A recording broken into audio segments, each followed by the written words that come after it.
വേറെ ഭാഗത്തിലേക്ക് നിങ്ങളുടെ ശ്രദ്ധയെ ഞാൻ ക്ഷണിക്കുകയാണ്. യോശുവയുടെ പുസ്തകം 4-ാം അധ്യായം 8 മുതൽ 15 വരെയുള്ള വാക്യങ്ങളാണ് നാം വായിച്ചു കേട്ടത്. അതിന് 14-15 വാക്യങ്ങൾ ഞാൻ വീണ്ടും ആവർത്തിക്കട്ടെ. യോശുവയുടെ പുസ്തകം 4-ാം അധ്യായം അതിന് 14-15 വാക്യങ്ങൾ. അന്ന് യഹോവ യോശുവയെ എല്ലാ ഇസ്രായേലിന് മുൻപാകെ വലിയവനാക്കി. അവർ മോശയെ ബഹുമാനിച്ചതുപോലെ യോശുവയെയും അവന്റെ ആയുഷ്കാലമൊക്കെയും ബഹുമാനിച്ചു. അവർ മോശയെ ബഹുമാനിച്ചതുപോലെ യോശുവയെയും അവന്റെ ആയുഷ്കാലമൊക്കെയും ബഹുമാനിച്ചു. ദൈവത്താൽ ആദരിക്കപ്പെടാൻ നാം എന്ത് ചെയ്യണം? തലകളെ വണക്കാം, നമുക്ക് പ്രാർത്ഥിക്കാം. ഞങ്ങളെ അതിവാത്സല്യമായി സ്നേഹിക്കുന്ന ഞങ്ങളുടെ ദൈവമേ, സ്വർഗീയ പിതാവേ, അങ്ങ് ദാനമായി നൽകിയ ഈ മനോഹരമായ ദിവസത്തിന്റെ അനുഗ്രഹിക്കപ്പെട്ട രാത്രിക്കായി ഞങ്ങൾ അങ്ങയെ നന്ദിയോടെ സ്തുതിക്കുന്നു. അവിടുത്തെ മാറ്റമില്ലാത്ത വചനത്തിന് കാതോർക്കുവാൻ കൊതിയോടെ നിന്റെ സന്നിധിയിൽ ചേർന്ന് വന്ന ഇതിന്റെ ജനത്തിനായി പ്രാർത്ഥിക്കുന്നു, സ്തോത്രം ചെയ്യുന്നു. കർത്താവേ, ഞങ്ങൾ ഒരുപാട് വചനം കേൾക്കുന്നവരാണ്, ഒരുപാട് തീരുമാനങ്ങൾ എടുക്കുന്നവരാണ്. എന്നാൽ പലപ്പോഴും കേൾക്കുന്ന വചനത്തിലോ എടുക്കുന്ന തീരുമാനത്തിലോ നിലനിൽക്കാൻ കഴിയാതെ നിന്നെ മറന്ന്, നിന്റെ വചനത്തെ മറന്ന് ജീവിച്ചു പോകുന്ന കുറവുകൾ ഞങ്ങൾക്കുണ്ടെന്ന് നിങ്ങൾ മനഃപൂർവ്വമായി നിന്റെ മുമ്പാകെ സമ്മതിക്കുന്നു. 2019 നന്നായി ജീവിച്ചത് കൊണ്ടല്ല 2020 ഞങ്ങൾ ജീവിപ്പാനിടയായത്. പിന്നെയോ കർത്താവേ, ഞങ്ങളെ വെട്ടിക്കളയാതെ, ഫലശൂന്യമായ അത്തിയായിട്ട് പോലും ഞങ്ങളെ വെട്ടിക്കളയാതെ നിൽക്കട്ടെ നിൽക്കട്ടെ നിൽക്കട്ടെ, ഫലം കായ്ച്ചെങ്കിലോ എന്നുള്ള പ്രതീക്ഷയോടെ ഞങ്ങളെ നിർത്തുവാൻ സ്വർഗത്തിലെ തമ്പുരാന് മനസ്സായതുകൊണ്ട് മാത്രമാണ് ഞങ്ങൾ ഇത്രയും ആരോഗ്യത്തോടെ, ഇത്രയും സൗഖ്യത്തോടെ, ബലത്തോടെ ഈ വചന കൂടാരത്തിൽ ഈ രാത്രി ചേർന്ന് വന്നത്. കർത്താവേ, നിങ്ങൾ തിരിച്ചറിയുവാനിടയാകണമേ. ഈ രാത്രി ഞങ്ങളോട് പറയാനുള്ളത് നീ വ്യക്തമായി, വ്യക്തിപരമായി, ഹൃദ്യമായി പങ്കിടണമേ എന്ന് ഞങ്ങൾ അങ്ങയോട് യാചിക്കുന്നു. കർത്താവേ, ഞങ്ങളാരും വന്നതുപോലെ മടങ്ങരുത്, ഞങ്ങളാരും ഇരുന്നത് പോലെ എഴുന്നേൽക്കരുത്, ഞങ്ങളാരും വന്ന വഴിയിൽ മടങ്ങിപ്പോകാൻ ഇടയാകരുത്. കർത്താവേ, ഞങ്ങൾ പുതുക്കപ്പെടുവാൻ, രൂപാന്തരം പ്രാപിപ്പാൻ, നിന്റെ കൃപയാൽ നിറയപ്പെടുവാൻ, പുത്തൻ അഭിഷേകത്താൽ അഭിഷേകം പ്രാപിപ്പാൻ, കർത്താവേ, തീരുമാനങ്ങൾ കൈക്കൊള്ളുവാൻ ഞങ്ങളെ രാത്രി സഹായിക്കണമേ എന്ന് പ്രാർത്ഥിക്കുന്നു. ഈ വചന കൂടാരത്തിന് കർത്താവേ, ഈ ശബ്ദം കേൾക്കുന്ന സർവ്വജനത്തിന്മേലും നിന്റെ കൃപ ഈ രാത്രി അധികമായി പകരണമേ എന്ന് പ്രാർത്ഥിക്കുന്നു. നിങ്ങൾ എവിടെയായിരുന്നാലും വളരെ ശ്രദ്ധയോടെ, വളരെ പ്രാർത്ഥനയോടെ, ഏകാഗ്ര ഹൃദയത്തോടെ, ദൈവസാന്നിധ്യ ബോധത്തോടെ, വളരെ ഭയത്തോടെ നിന്റെ മുമ്പിൽ ഇരിപ്പാൻ നിങ്ങളെ പ്രാപ്തരാക്കണമേ കർത്താവേ. ബലഹീനനെ ക്രൂശിന്റെ മറവിൽ മറച്ചു കൊള്ളണമേ. അങ്ങേ മാത്രം കാണാൻ, അങ്ങയുടെ ശബ്ദം മാത്രം കേൾക്കാൻ ഈ വചന ധ്യാനം കാരണമാകണമേ എന്ന് പ്രാർത്ഥിക്കുന്നു. യേശു മശിഹ മൂലം ഞങ്ങൾ യാചിക്കുന്നു. കരുണ തോന്നി കേൾക്കുമാറാകണമേ. ആമേൻ. ദൈവത്താൽ ആദരിക്കപ്പെടാൻ എന്ത് ചെയ്യണം? ദൈവം തന്റെ ജനത്തെ മിസ്രയീമിൽ നിന്ന് വീണ്ടെടുക്കുവാൻ ഒരു മോശയാണ് തിരഞ്ഞെടുത്തത്. വിക്കനായ, തടിച്ച നാവുള്ളവനായ, ആട്ടിടയ വേല ചെയ്തു വന്ന മോശയാണ് ദൈവം തമ്പുരാൻ ഈ വീണ്ടെടുപ്പിന്റെ ദൂതുവാഹകനായി, വീണ്ടെടുപ്പിന്റെ നേതാവായി ദൈവം മിസ്രയീമിലേക്ക് അയച്ചത് മോശയാണ്. മോശയെ കുറിച്ച് വേദപുസ്തകം പറയുന്ന സാക്ഷ്യപത്രം എത്രയോ ശ്രദ്ധേയമാണ്. എന്താണ് ആ സാക്ഷ്യം? ഭൂതലത്തിലേക്ക് വെച്ച് ഏറ്റവും സൗമ്യനായ മനുഷ്യൻ, അവനെ പോലെ സൗമ്യനായ ഒരു മനുഷ്യൻ ഭൂതലത്തിൽ ഇല്ല എന്നാണ്. ആവർത്തന പുസ്തകം 34-ാം അധ്യായത്തിന്റെ അവസാന വാക്യങ്ങളിൽ സ്വർഗം വീണ്ടും മോശയെ കുറിച്ച് ഇങ്ങനെ ഒരു സാക്ഷ്യപത്രം രേഖപ്പെടുത്തിയിട്ടുണ്ട്. എന്താണ് ആ സാക്ഷ്യം? യഹോവ അഭിമുഖമായി അറിഞ്ഞ് മോശയെ പോലെ ഒരു പ്രവാചകൻ പിന്നെ ഇസ്രായേലിൽ ഉണ്ടായിട്ടില്ല എന്നാണ്. യഹോവ അഭിമുഖമായി അറിഞ്ഞ് മോശയെ പോലെ ഒരു പ്രവാചകൻ പിന്നെ ഇസ്രായേലിൽ ഉണ്ടായിട്ടില്ല എന്ന് പറയുമ്പോൾ ഇസ്രായേൽ ചരിത്രത്തിലെ അതുല്യനായ മനുഷ്യനാണ്, ഇൻകമ്പയറബിൾ ആണ്. അവനെ തുലനം ചെയ്യാൻ, അവന് പകരം വയ്ക്കാൻ ആരുമില്ല എന്ന് സ്വർഗം സാക്ഷ്യപ്പെടുത്തുകയാണ്. 40 വർഷത്തെ മരുഭൂമി യാത്രയ്ക്ക് ശേഷം ദൈവം തമ്പുരാൻ തന്റെ ജനത്തിന്റെ നായകനായി വീണ്ടും തിരഞ്ഞെടുക്കുന്നത് ഒരു യോശുവയാണ്. യോശുവ ദൈവത്തിന്റെ ഈ വലിയ ശുശ്രൂഷയ്ക്ക് വേണ്ടി, ഈ വീണ്ടെടുപ്പിന് രക്ഷാകര പദ്ധതിക്ക് ചുക്കാൻ പിടിപ്പാൻ വേണ്ടി ദൈവം തിരഞ്ഞെടുക്കുവാൻ എന്താണ് കാരണം? യോശുവയെ കുറിച്ചുള്ള സമ്മതപത്രമാണ്, സാക്ഷ്യപത്രമാണ് നാം വായിച്ചു കേട്ടത്. അന്ന് യഹോവ യോശുവയെ എല്ലാ ഇസ്രായേലിന്റെ മുൻപാകെ വലിയവനാക്കി. യോശുവ വലിയവനായതല്ല, വലിയവനാകാൻ ആഗ്രഹിച്ചതല്ല. ഇന്ന് വലിയവനാകാൻ, വലുതാകാൻ ആഗ്രഹിക്കുന്ന ഒരുപാട് ആളുകൾ നമ്മുടെ ചുറ്റുമുണ്ട്. ഏത് വിധേനയും പണം കൊടുത്താണെങ്കിലും, ഏത് വിധത്തിലാണെങ്കിലും, കള്ളച്ചൊക്കൊപ്പിട്ടാണെങ്കിലും, കുതികാല് വെട്ടിയാണെങ്കിലും, ഗ്രൂപ്പ് പിടിച്ചാണെങ്കിലും, വഴക്കുണ്ടാക്കിയാണെങ്കിലും, ഏത് വിധേനയും വലിയവരാകാൻ ആഗ്രഹിക്കുന്ന ഒരുപാട് ആളുകളുടെ നടുവിൽ ഇതാ ഒരു സാക്ഷ്യപത്രം രേഖപ്പെടുത്തിയിരിക്കുകയാണ്. യഹോവ അവനെ വലിയവനാക്കി എന്ന് മാത്രമല്ല, അവർ മോശയെ എങ്ങനെ ബഹുമാനിച്ചു. ഭൂതലത്തിലേക്ക് വെച്ച് ഏറ്റവും സൗമ്യനായ, അതുല്യനായ ദൈവപുരുഷനായ മോശയെ എങ്ങനെ ജനം ബഹുമാനിച്ചു, അതുപോലെ അതിലൊട്ടും കുറയാതെ സകല ഇസ്രായേൽ ജനവും ഈ മോശയെ പോലെ യോശുവയും ആദരിപ്പാൻ കാരണമായി എന്ന് വേദപുസ്തകം സാക്ഷ്യപ്പെടുത്തുകയാണ്. എന്ന് പറയുമ്പോൾ പ്രിയരെ, 85-ാമത്തെ വയസ്സ് മുതൽ 110 വയസ്സ് വരെ ദൈവം തമ്പുരാന്റെ സന്നിധിയിൽ വളരെ വിശ്വസ്തതയോടെ ജീവിച്ച് സകല ഇസ്രായേൽ മക്കളുടെയും സർവ്വ ബഹുമാനവും സർവ്വ അംഗീകാരവും ഏറ്റുവാങ്ങാൻ ഭാഗ്യം ലഭിച്ച നേതാവാണ് യോശുവ. ആ യോശുവയാണ് ഈ രാത്രി നമ്മുടെ ധ്യാന വിഷയം. യോശുവ എന്ന പേരിന് മനോഹരമായ അർത്ഥമുണ്ട്. എന്താണ് ആ പേരിന്റെ അർത്ഥം? യഹോവ രക്ഷിക്കുന്നു എന്നാണ് ആ പേരിന്റെ അർത്ഥം. Yahweh saves. എഫ്രൈം ഗോത്രത്തിൽ നൂന്റെ മകനായ യോശുവ സംഖ്യാപുസ്തകം 13-ാം അധ്യായത്തിന്റെ 8-ാം വാക്യം രേഖപ്പെടുത്തുന്നു. ആദ്യത്തെ പേര് ഹോശിയ എന്നാണ്. മോശയാണ് ആ പേര് മാറ്റി രക്ഷകൻ എന്നർത്ഥം വരുന്ന യോശുവ എന്ന പേര് വിളിച്ചത്. സംഖ്യാപുസ്തകം 13-ാം അധ്യായത്തിന്റെ 16-ാം വാക്യം. ഹല്ലേലൂയ. തന്റെ പേരിന്റെ അർത്ഥം എന്താണ്? യഹോവ രക്ഷകൻ, യഹോവ എന്റെ രക്ഷ. അപ്പോൾ തന്റെ പേര് പോലെ തന്നെ രക്ഷയുടെ സന്തോഷത്തിൽ ജീവിക്കുകയും ആ രക്ഷയെ അനുഭവമാക്കുകയും ആ രക്ഷയിലേക്ക് ഈ ജനത്തെ നയിപ്പാൻ വേണ്ടിയാണ് ദൈവം തമ്പുരാൻ എന്നെ തിരഞ്ഞെടുത്തത് എന്ന വ്യക്തമായ ബോധ്യത്തോടുകൂടെ തന്നെ 110 വയസ്സ് വരെ ആ രക്ഷയുടെ ദൂതുവാഹകനായി നിലകൊണ്ട വിശ്വസ്തനായ വിശുദ്ധനായ ദൈവത്തിന്റെ യോദ്ധാവായിരുന്നു യോശുവ എന്ന് നാം മനസ്സിലാക്കണം. അപ്പോൾ യോശുവ ആദരിക്കപ്പെട്ടത് എന്തുകൊണ്ടാണ്? യോശുവ ബഹുമാനിക്കപ്പെട്ടത് എന്തുകൊണ്ടാണ്? ബാഹ്യമായ ആകർഷണങ്ങൾ കൊണ്ടല്ല, തന്റെ വാഗ്വൈഭവം കൊണ്ടല്ല, തന്റെ ഭരണ നൈപുണ്യം കൊണ്ടല്ല, തനിക്ക് സൈന്യബലം ഉണ്ടായത് കൊണ്ടല്ല, താൻ അത്ഭുതങ്ങൾ ചെയ്തത് കൊണ്ടല്ല, പ്രത്യേക സിദ്ധികൾ ഉണ്ടായത് കൊണ്ടല്ല, ഇസ്രായേൽ ചരിത്രത്തിലെ വലിയ പരിഷ്കർത്താവായത് കൊണ്ടല്ല, ബാഹ്യമായ ഒന്നുമല്ല യോശുവ ആദരിക്കപ്പെടാൻ കാരണം. എന്നെ കേൾക്കുന്ന പ്രിയപ്പെട്ടവരെ, ഈ യോശുവ അതുല്യനായ ബഹുമാനിതനായ യോശുവയുടെ ജീവിതത്തിന്റെ ആദരവിന്റെ 4 കാര്യങ്ങളാണ് ഈ രാത്രി വളരെ പ്രാർത്ഥനയോടെ നിങ്ങളോട് പങ്കിടുവാൻ ഞാൻ ആഗ്രഹിക്കുന്നത്. എന്നെ കേൾക്കുന്ന ദൈവജനമേ, 4 ചിന്തകൾ. സമയം വളരെ പരിമിതമാണ്. ഇപ്പോൾ തന്നെ 8:25 ആകുന്നു. എന്നാൽ പോലും നൽകപ്പെട്ട സമയത്തിനുള്ളിൽ നിർത്തുവാൻ ഞാൻ പ്രാർത്ഥനാപൂർവ്വം ശ്രമിക്കട്ടെ. നിങ്ങൾ ശ്രദ്ധയോടെ, വളരെ ദൈവ സാന്നിധ്യ ബോധത്തോടെ, ഭയഭക്തിയോടെ ഈ വചന കൂടാരത്തിൽ ഇരിക്കണം.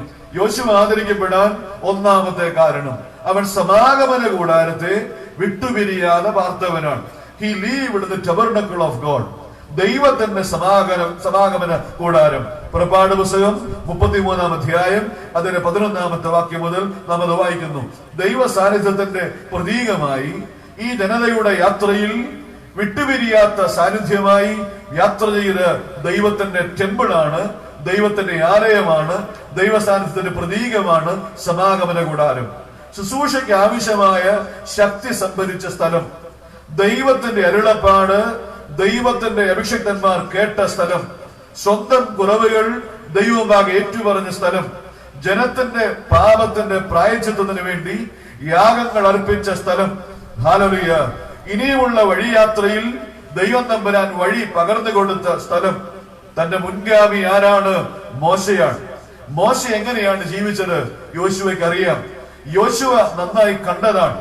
ദൈവത്തിന്റെ ഭൃത്യനായ ദൈവപുരുഷൻ എന്ന് നാമകരണം ചെയ്യപ്പെട്ട മോശ വിക്കനായ, തടിച്ച നാവുള്ളവനായ, കാര്യപ്രാപ്തിയൊന്നും വലുതായില്ല എന്ന് ദൈവഭാഗം ഏറ്റുപറഞ്ഞ് ബലഹീനതകൾ ഏറെയുള്ള, പരിമിതികൾ ഏറെയുള്ള ഈ മോശ 40 സംവത്സരം സൗമ്യതയോടെ, സാവധാനതയോടെ ഈ ജനത്തെ നയിപ്പാന്റെ കവണ്ണം പ്രാപ്തനായത് എങ്ങനെയെന്ന് ചോദിച്ചാൽ യോശുവ പറയുന്നത് എന്താണെന്ന് അറിയാമോ?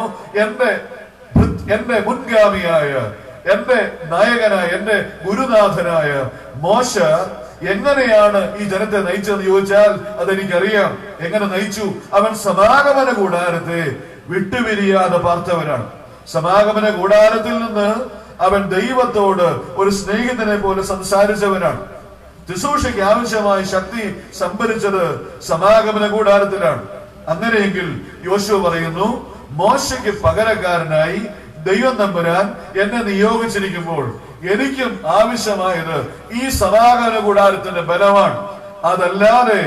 അതില്ലാതെ ഈ ജനത്തെ നയിപ്പാൻ ഞാൻ അപ്രാപ്യനാണ്, അയോഗ്യനാണ് എന്ന് ബോധ്യമുള്ളത് കൊണ്ട് സമാഗമന കൂടാരത്തെ വിട്ടുപിരിയാതെ പാർക്കാൻ തീരുമാനിച്ചത് കൊണ്ടാണ് ഹല്ലേലൂയ ദൈവത്താലും ദൈവജനത്താലും ആദരിക്കപ്പെടാൻ യോശുവയ്ക്ക് ഭാഗ്യമുണ്ടായത് എന്ന് യോശുവയുടെ ചരിത്രം നമ്മുടെ മുമ്പിൽ പങ്കുവയ്ക്കുകയാണ്. യോശുവ 1-ാം അധ്യായത്തിന്റെ 9-ാം വാക്യം ഇങ്ങനെ രേഖപ്പെടുത്തുന്നു. എന്താണ് ആ വാക്യം? യഹോവയുടെ ദൂതൻ യോശുവയെ ധൈര്യപ്പെടുത്തി ഇപ്രകാരം പറയുന്നു. എന്താണ് പറയുന്നത്? നിന്റെ ദൈവമായ യഹോവ നീ പോകുന്നിടത്തൊക്കെയും നിന്നോട് കൂടെ ഉള്ളത് കൊണ്ട് ഉറപ്പും ധൈര്യമുള്ളവനായിരിക്കുക. ഭയപ്പെടരുത്, ഭ്രമിക്കുകയും അരുത്. എന്നെ കേൾക്കുന്ന ദൈവജനമേ, ഭയപ്പെടാതെ ഭ്രമിച്ചു പോകാതെ ഈ ജനത്തെ കനാൻ നാട്ടിലേക്ക് നയിപ്പാൻ തക്കവണ്ണം നിനക്ക് സാധ്യമാകുന്നത് എന്റെ സാന്നിധ്യം നിന്റെ കൂടെ ഉള്ളത് കൊണ്ടാണ്. ഹല്ലേലൂയ. ദൈവത്തിന് നന്ദിയോടെ സ്തോത്രം. ഭയപ്പെടരുത്, ഭ്രമിച്ചു പോകരുത്. എന്നെ കേൾക്കുന്ന പ്രിയപ്പെട്ടവരെ, ഇന്ന് അനേക ആളുകൾ ഭയപ്പെടുന്ന, അനേകം ഭ്രമിച്ചു പോകുന്ന ഒരു കാലത്തിലാണ് ഞാനും നിങ്ങളും ജീവിക്കുന്നത്. എന്നെ കേൾക്കുന്ന ദൈവജനമേ, നാം മനസ്സിലാക്കണം, എത്രയോ ജീവിതങ്ങൾ ദൈവസന്നിധിയിൽ വന്ന് ഇപ്രകാരം പറഞ്ഞിട്ടുണ്ട്. അനേക കൺവെൻഷൻ പ്രസംഗിക്കുന്നയാളാണ്. എത്രയോ ആളുകൾ പ്രാർത്ഥനാ വിഷയം പറയുമ്പോൾ എന്നോട് പറയാറുണ്ട്, അച്ഛാ ഉറങ്ങാൻ കഴിയുന്നില്ല, ഉറക്കം നഷ്ടപ്പെടുകയാണ്, മരണഭീതിയാണ്. എന്താണെന്ന് അറിയില്ല. പണമില്ലാഞ്ഞിട്ടല്ല, സാമ്പത്തിക ബലമില്ലാഞ്ഞിട്ടല്ല, മക്കളില്ലാഞ്ഞിട്ടല്ല, ആരോഗ്യമില്ലാഞ്ഞിട്ടല്ല, എല്ലാം ഉണ്ടച്ച. പക്ഷേ എന്റെ ഉള്ളിൽ സ്വസ്ഥതയില്ല, എനിക്ക് സമാധാനമില്ല, ഉറങ്ങാൻ കഴിയുന്നില്ല. ഒരു മനുഷ്യൻ തന്നെ ജുബായുടെ കീശയിൽ കിടന്ന് ഉറക്കഗുളിയുടെ ഡബ്ബ എടുത്ത് തന്നെ കാണിച്ചിട്ട് പറഞ്ഞു, വെച്ചാ ഉറങ്ങണമെങ്കിൽ ഇത് 2-3 കഴിക്കണം. അത് കഴിച്ചു കഴിഞ്ഞാൽ രാത്രി 2-3 മണിക്കൂർ കഷ്ടിച്ചുറങ്ങും. അത് കഴിഞ്ഞാൽ ചാടി എഴുന്നേക്കും. നേരം വെളുപ്പിക്കുന്നത് ഇരുന്നാണ്, വെള്ളം കുടിച്ചാണ്, അങ്ങോട്ടും ഇങ്ങോട്ടും നടന്നാണ്. ഉറക്കമില്ല, മരണഭീതിയാണ്. എന്നെ കേൾക്കുന്ന പ്രിയപ്പെട്ടവരെ, അനേക ആളുകൾക്ക് ഉറക്കം നഷ്ടപ്പെടുകയാണ്. ആൻസൈറ്റി എന്നേറെ പേരെ വല്ലാതെ ഗ്രസിച്ചിരിക്കുന്ന ഒരു രോഗമാണ്. മനസ്സിന് നില തെറ്റിയ ആളുകൾ ഏറെ വർദ്ധിക്കുന്ന കാലത്തിലാണ് നാം ജീവിക്കുന്നത്. മെഡിക്കൽ സ്റ്റോറിൽ വിറ്റഴിക്കുന്ന മരുന്നുകളൊക്കെ മാനസിക പ്രശ്നമുള്ളവരുടെ മരുന്നുകളാണ്. ആൻസൈറ്റി വർദ്ധിക്കുന്ന ഒരു കാലത്തിലാണ് ജീവിക്കുന്നത്. മറന്നു പോകരുത്. എന്നെ കേൾക്കുന്ന പ്രിയപ്പെട്ടവരെ, അതിന്റെ കാരണം മറ്റൊന്നുമല്ല. എന്തുകൊണ്ടെന്ന് ചോദിച്ചു കഴിഞ്ഞാൽ, നിങ്ങൾ ദൈവ സാന്നിധ്യമില്ല, നീ സമാഗമന കൂടാരത്തോട് ചേർന്നിരിക്കുന്നില്ല, ആരാധന നിനക്ക് ഗൗരവമായ വിഷയമല്ല, വചനധ്യാനം നിന്റെ ജീവിതത്തിന് അനുഭവമാക്കാൻ കഴിയുന്നില്ല, മടങ്ങാൻ നിന്റെ കാൽമുട്ടുകൾക്ക് ബലമില്ല, നിന്റെ കണ്ണിൽ കണ്ണ് നനയുന്നില്ല, ദൈവമുമ്പാകെ നോക്കി വിളിക്കാൻ നിനക്ക് സമയമില്ല, നീ തിരക്കോട് പായുകയാണ്. ദൈവത്തെ നീ സൈഡ് ലൈൻ ചെയ്യുമ്പോൾ, ആരാധന അലക്ഷ്യമാക്കിയപ്പോൾ, യാഗപീഠങ്ങളിൽ നിന്ന് മാറിപ്പോകാൻ ശ്രമിച്ചപ്പോൾ, കുടുംബ പ്രാർത്ഥനകൾ വേണ്ടെന്ന് വെച്ചപ്പോൾ, നിന്നിൽ ഭീതി സാത്താൻ വിതച്ചപ്പോൾ നീ ഇന്ന് ഭയമുള്ളവരായി മാറുകയാണ്. തിരുമേനി അബ്രഹാമിനെ കുറിച്ചും ലോത്തിനെ കുറിച്ചും പറഞ്ഞല്ലോ. അബ്രഹാം ദൈവത്തിന്റെ വിളി കേട്ടിറങ്ങി, ലോത്ത് കൂടെ ഇറങ്ങി. അബ്രഹാം ലോത്തും ഒരുമിച്ചുള്ള യാത്രയാണ്. യാത്രകൾ ദൂരം വർദ്ധിക്കുമ്പോൾ, ദൂരങ്ങൾ താണ്ടുമ്പോൾ, വസ്തുവകൾ വർദ്ധിച്ചപ്പോൾ, ആടുപാട് വർദ്ധിച്ചപ്പോൾ, അബ്രഹാമിന്റെ ഇടയന്മാരും ലോത്തിന്റെ ഇടയന്മാരും തമ്മിൽ കലഹമുണ്ടായി. നമുക്കറിയാം, ചരിത്രം തിരുമേനി പരാമർശിച്ചല്ലോ. കലഹം വർദ്ധിച്ചപ്പോൾ അബ്രഹാം ലോത്തിനെ വിളിച്ച് പ്രകാരം പറഞ്ഞു, ലോത്തെ പാടില്ല, നമ്മളുടെ വിളി, നമ്മുടെ നിയോഗം പുണ്യമുള്ള നിയോഗമാണ്. ഈ വഴിമധ്യത്തിൽ ജാതികളുടെ നടുവിൽ നമ്മൾ കലഹിച്ച് ദൈവനാമം ദുഷിക്കപ്പെടാൻ പാടില്ല. നമുക്കൊരു കാര്യം ചെയ്യാം, നീ ഇടത്തോട്ടെങ്കിൽ ഞാൻ വലത്തോട്ട്, നീ കിഴക്കോട്ടെങ്കിൽ ഞാൻ പടിഞ്ഞാറോട്ട്, നമുക്ക് വേർപിരിയാം, 2 വഴിയായി പോകാം. ലോത്തിന് ഇഷ്ടമായി ആ ഒരു ആഹ്വാനം, ആ ഒരു ആലോചന. ലോത്ത് മലമുകളിലേക്ക് ഓടിക്കേറി യോർദാന്റെ നീരോട്ടമുള്ള സ്ഥലം കണ്ടു. അതേ വേഗതയിൽ ലോത്ത് മടങ്ങി വന്ന് അബ്രഹാമിനോട് ഇപ്രകാരം പറഞ്ഞു, അബ്രഹാം പിതാവേ, 2 പെൺമക്കളല്ലേ, കെട്ടിച്ചു വിടാൻ പണം വേണം, അതുകൊണ്ട് നിനക്ക് പിള്ളാരുമില്ലൊന്നുമില്ല, ഞാൻ ആ യോർദാന്റെ നീരോട്ടമുള്ള മണ്ണിലേക്ക് പോകാൻ എന്നെ അനുവദിക്കണം. അബ്രഹാം പിതാവ് പറഞ്ഞു, അങ്ങനെയെങ്കിൽ നിനക്ക് അവിടേക്ക് പോകാം. ലോത്ത് യോർദാന്റെ നീരോട്ടമുള്ള ഫലഭൂയിഷ്ടമായ മണ്ണ് തേടിപ്പോയി. അവൻ സോദോമിന് അരികിൽ പോയി പാർത്തു. സോദോമിന്റെ ഉള്ളിൽ പ്രവേശിച്ചു. സോദോമിന് അധിപതിയായി മാറി.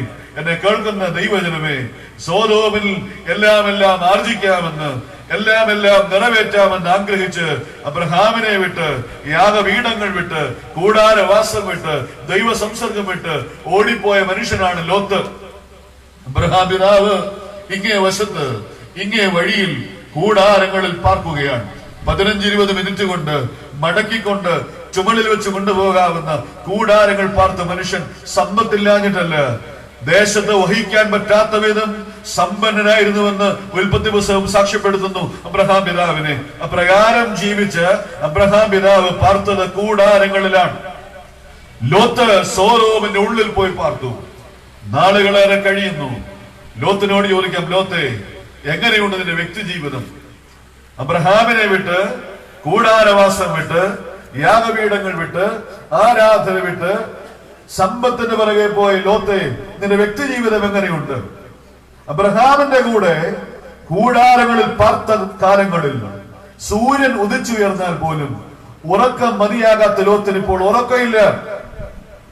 ദൈവദൂതന്മാർ സോദോമിലേക്ക് വരുമ്പോൾ, ദൈവത്തിന്റെ ശിക്ഷാവിധി, ന്യായവിധി കൽപ്പിക്കുവാൻ വരുമ്പോൾ അവർ ലോത്തിനെ കണ്ടത് പട്ടണവാതിൽക്കലാണ്. വീട്ടിനുള്ളിൽ ഇരിക്കുന്നില്ല. വീട്ടിനുള്ളിൽ സ്വസ്ഥതയില്ലാത്തത് കൊണ്ട് അവൻ ഇരുന്നത് വഴിത്തലക്കലാണ്. അവന്റെ വ്യക്തി ജീവിതത്തിൽ സ്വസ്ഥതയില്ല. ലോത്തെ, ഹൗ ഈസ് എ സിറ്റി? നിന്റെ പട്ടണം എങ്ങനെയുണ്ട്? ഒരുപാട് നേടാൻ പോയ പട്ടണമല്ലേ? എന്ത് നേടി? നിന്റെ ആടുപാട് സമ്പത്ത്, വസ്തുവകൾ എത്രയാണ് പറയാമോ? ലോത്ത് പറയും, ഒന്നുമില്ല, എല്ലാം നഷ്ടമാകാൻ പോവുകയാണ്. സ്വർഗത്തുനിന്ന് തീയിറക്കി ദൈവം നശിപ്പിക്കാൻ പോവുകയാണ്. എനിക്കുണ്ടായതെല്ലാം അഗ്നിഗോളമായി തീരാൻ പോവുകയാണ്. ദൈവദൂതൻ പിടിലിക്ക് പിടിച്ച് തള്ളിയിട്ട് എന്നോട് പറഞ്ഞു, ഓടുക സോവാറിലേക്ക്, പ്രാണം വേണമെങ്കിൽ ഓടി രക്ഷപ്പെടുക, തിരിഞ്ഞു നോക്കരുത്. എന്റെ ഭാര്യ തിരിഞ്ഞു നോക്കി ഉപ്പുനൂടായി. തന്റെ പട്ടണം നശിച്ചു. തന്റെ പട്ടണം തീക്കിരയാകാൻ പോകുന്നു. ലോത്തെ, നിന്റെ സമ്പത്ത് ഒന്നുമില്ല, ഒന്നും കയ്യിലില്ല. വെറും കയ്യാ ഞാൻ ഓടുകയാണ്, ഒന്നുമില്ല. വ്യക്തി ജീവിതത്തിൽ സ്വസ്ഥതയില്ല. പട്ടണം നാശയോഗ്യമായി. തന്റെ സമ്പത്ത് മുഴുവൻ ഇല്ലായ്മയായി. ഒന്നുമില്ലാത്തവൻ നിൽക്കുന്ന ലോത്തിനോട് 4മതൊരു ചോദ്യം കൂടെ. ലോത്ത്, നിന്റെ കുടുംബ ജീവിതം എങ്ങനെയുണ്ട്? മക്കളെ വളർത്താനുള്ള ആഗ്രഹത്തോടെയല്ലേ നീ സോദോമിനെ തേടിപ്പോയത്? നിന്റെ കുഞ്ഞുങ്ങൾ എവിടെ? നിന്റെ ഭാര്യ എവിടെ? നിന്റെ കുടുംബം എങ്ങനെ? പറയണം ലോത്തെ, ഉത്തരം പറയണം. ലോത്ത് ഉത്തരം പറയില്ല. ലോത്ത് ലജ്ജാഭാരത്തോടെ, അപമാന ഭാരത്തോടെ തലകുനിച്ചിരിക്കും. പ്രിയരെ, ലോത്തിനെ നിർബന്ധിക്കുമ്പോൾ ലോത്ത് പറയും, വേദനയോട് പറയും. ലോത്ത് പറയും, അയ്യോ, എനിക്ക് മദ്യം നൽകി എന്നെ മയക്കി കിടത്തിയിട്ട് എന്റെ പെൺമക്കൾ എന്റെ കൂടെ ശയിച്ച് ശപിക്കപ്പെട്ട മോവാബ്യ തലമുറ ഉരുവാക്കിയത് എന്റെ വീട്ടിലാണ്. എന്റെ വീട് മ്ലേച്ഛതയുടെ ഇടമായി മാറി, ശപിക്കപ്പെട്ട ഇടമായി മാറി. 10ാം തലമുറ വരെ പോലും ദൈവസന്നിധിയിൽ വരുവാൻ അനുവാദമില്ലെന്ന് ദൈവത്തിന്റെ കൽപ്പന നിറവേറ്റപ്പെടാൻ ദൈവത്താൽ ബാധിക്കപ്പെട്ടവനായി ശിക്ഷാവധി പേറുവാൻ ഇടയായ ഭവനമാണ് എന്റെ ഭവനം. വ്യക്തിജീവിതം നഷ്ടമായി. പട്ടണം തീക്കരയായി. വസ്തുവകൾ എല്ലാം നഷ്ടപ്പെട്ടു. കുടുംബജീവിതം തകർന്നു. കാരണം എന്ത് പ്രിയരെ? വേറെ ഒന്നുമില്ല കാരണം. ഒറ്റ കാര്യം വെച്ച് നിങ്ങളോട് പറയട്ടെ. എന്തുകൊണ്ട്? നീ യാഗപീഠങ്ങളെ വിട്ടത് കൊണ്ട്, നീ യാമപ്രാർത്ഥനകൾ മുടക്കിയത് കൊണ്ട്, നീ ദൈവ സംസർഗം വേണ്ടെന്ന് വെച്ചത് കൊണ്ട്, നീ ഭൗതിക നന്മകൾക്ക് വേണ്ടി ഓടിയത് കൊണ്ട്, കൂടാരവാസം നീ ത്യജിച്ചത് കൊണ്ട്, സമാഗമന കൂടാരത്തോട് ചേർന്നിരിക്കാൻ കഴിയാത്തത് കൊണ്ട് നഷ്ടങ്ങൾ മാത്രമേ നിനക്കുള്ളൂ. കല്ലട ദേശത്തെ ദൈവജനമേ, ദൈവത്തെ മാനിച്ചാൽ ദൈവം നിന്നെ മാനിക്കും. ദൈവത്തെ നിന്ദിച്ചാൽ നീ നിന്ദിതനായി തീരും. മറന്നു പോകാൻ പാടില്ല. ജീവിത വഴികളിൽ, ഇല്ലായ്മയുടെ കാലങ്ങളിൽ ദൈവത്തെ ആരാധിച്ചവരാണ്. ചൂട്ടും കത്തിച്ച് മലയും കുന്നും താണ്ടി പുഴകൾ കടന്ന് കൂട്ടായ്മയ്ക്കും ആരാധനയ്ക്കും ദൈവിക ശുശ്രൂഷകൾക്കും തീഷ്ണതയോടെ ഓടി നടന്ന പിതാക്കന്മാരുടെ മാതാക്കളുടെ സന്തതി തലമുറയാണ് ഈ രാത്രി വചനകൂടാരത്തിലിരിക്കുന്നത്. നമ്മുടെ കയ്യിൽ ചൂട്ടില്ല, നമ്മുടെ കയ്യിൽ തീയില്ല എന്ന് പറഞ്ഞാൽ നമ്മുടെ ഉള്ളിൽ എരിവില്ല, നമ്മുടെ ഉള്ളിൽ തീയില്ല, ആത്മീയതയുടെ ബലമില്ല, നമുക്ക് ശക്തിയില്ല, നമുക്കെല്ലാം ആയി, എല്ലാം തികഞ്ഞു, ഇനി ദൈവത്തെ വേണ്ട. പറ്റിയാൽ പള്ളിയിൽ പോകാം, പറ്റിയാൽ ആരാധിക്കാം, സമയമുണ്ടെങ്കിൽ വേറെ പുസ്തകം വായിക്കാം, ഇത് മതി എന്ന് ചിന്തിക്കുന്ന ജീവിതമാണെങ്കിൽ മറന്നു പോകരുത്, ഈ വഴി അനർത്ഥത്തിലേക്കുള്ള അപകടത്തിലേക്കുള്ള വഴിയാണ്. എന്തുകൊണ്ട് യോശുവ ആദരിക്കപ്പെട്ടു? അവൻ ദൈവത്തെ വിട്ടുപിരിയാതെ, സമാഗമന കൂടാരത്തെ വിട്ടുപിരിയാതെ അതിനോട് ചേർന്നിരുന്നത് കൊണ്ട്. ഹല്ലേലൂയ. എന്ന് നാം വായിക്കുന്നു പ്രിയരെ, ദൈവം തമ്പുരാൻ സകല ഇസ്രായേലിന്റെ മുമ്പാകെ അവനെ വലിയവനാക്കി. സകല ഇസ്രായേൽ മക്കളും അവനെ ആദരിപ്പാൻ, ദൈവം അവനെ ആദരിപ്പാൻ, ഈ ഒരു പ്രവൃത്തി, ഈ ഒരു ജീവിതത്തിന്റെ ശൈലി, ഈ ഒരു സ്വഭാവശ്രേഷ്ഠത അവന് മുഖാന്തരമായി തീർന്നുവെന്ന് വചനം സാക്ഷ്യപ്പെടുത്തുകയാണ്. യോശുവ ആദരിക്കപ്പെടാൻ രണ്ടാമത്തെ കാരണം, അവൻ അമാലേക്കിലുള്ള യുദ്ധത്തിൽ ജയിച്ചവനാണ്. അമാലേക്കിനോട് യുദ്ധം ചെയ്ത് ജയിച്ചവനാണ് യോശുവ. പുറപ്പാട് പുസ്തകം 17-ാം അധ്യായത്തിൽ നാം അത് വായിക്കുന്നു. ആരാണ് അമാലേക്യർ? ജഡത്തെയും സ്വയത്തെയും പ്രതിനിധാനം ചെയ്യുന്ന ഏശാവിന്റെ സന്തതികളാണ് അമാലേക്യർ. ജഡത്തെയും സ്വയത്തെയും റെപ്രസെന്റ് ചെയ്യുന്ന ഏശാവിന്റെ സന്തതികളാണ് അമാലേക്യർ. ദൈവജനത്തെ തകർക്കുവാൻ തക്കം പാർത്തിരുന്നവരാണ്. ദൈവജനത്തിന്റെ വഴികൾക്ക് വിഘാതം സൃഷ്ടിച്ചവരാണ്.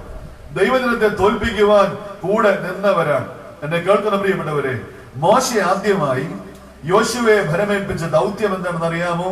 17-ാം അധ്യായത്തിന് 9-ാം വാക്യത്തിൽ അമാലേക്കിലുള്ള യുദ്ധമാണ്.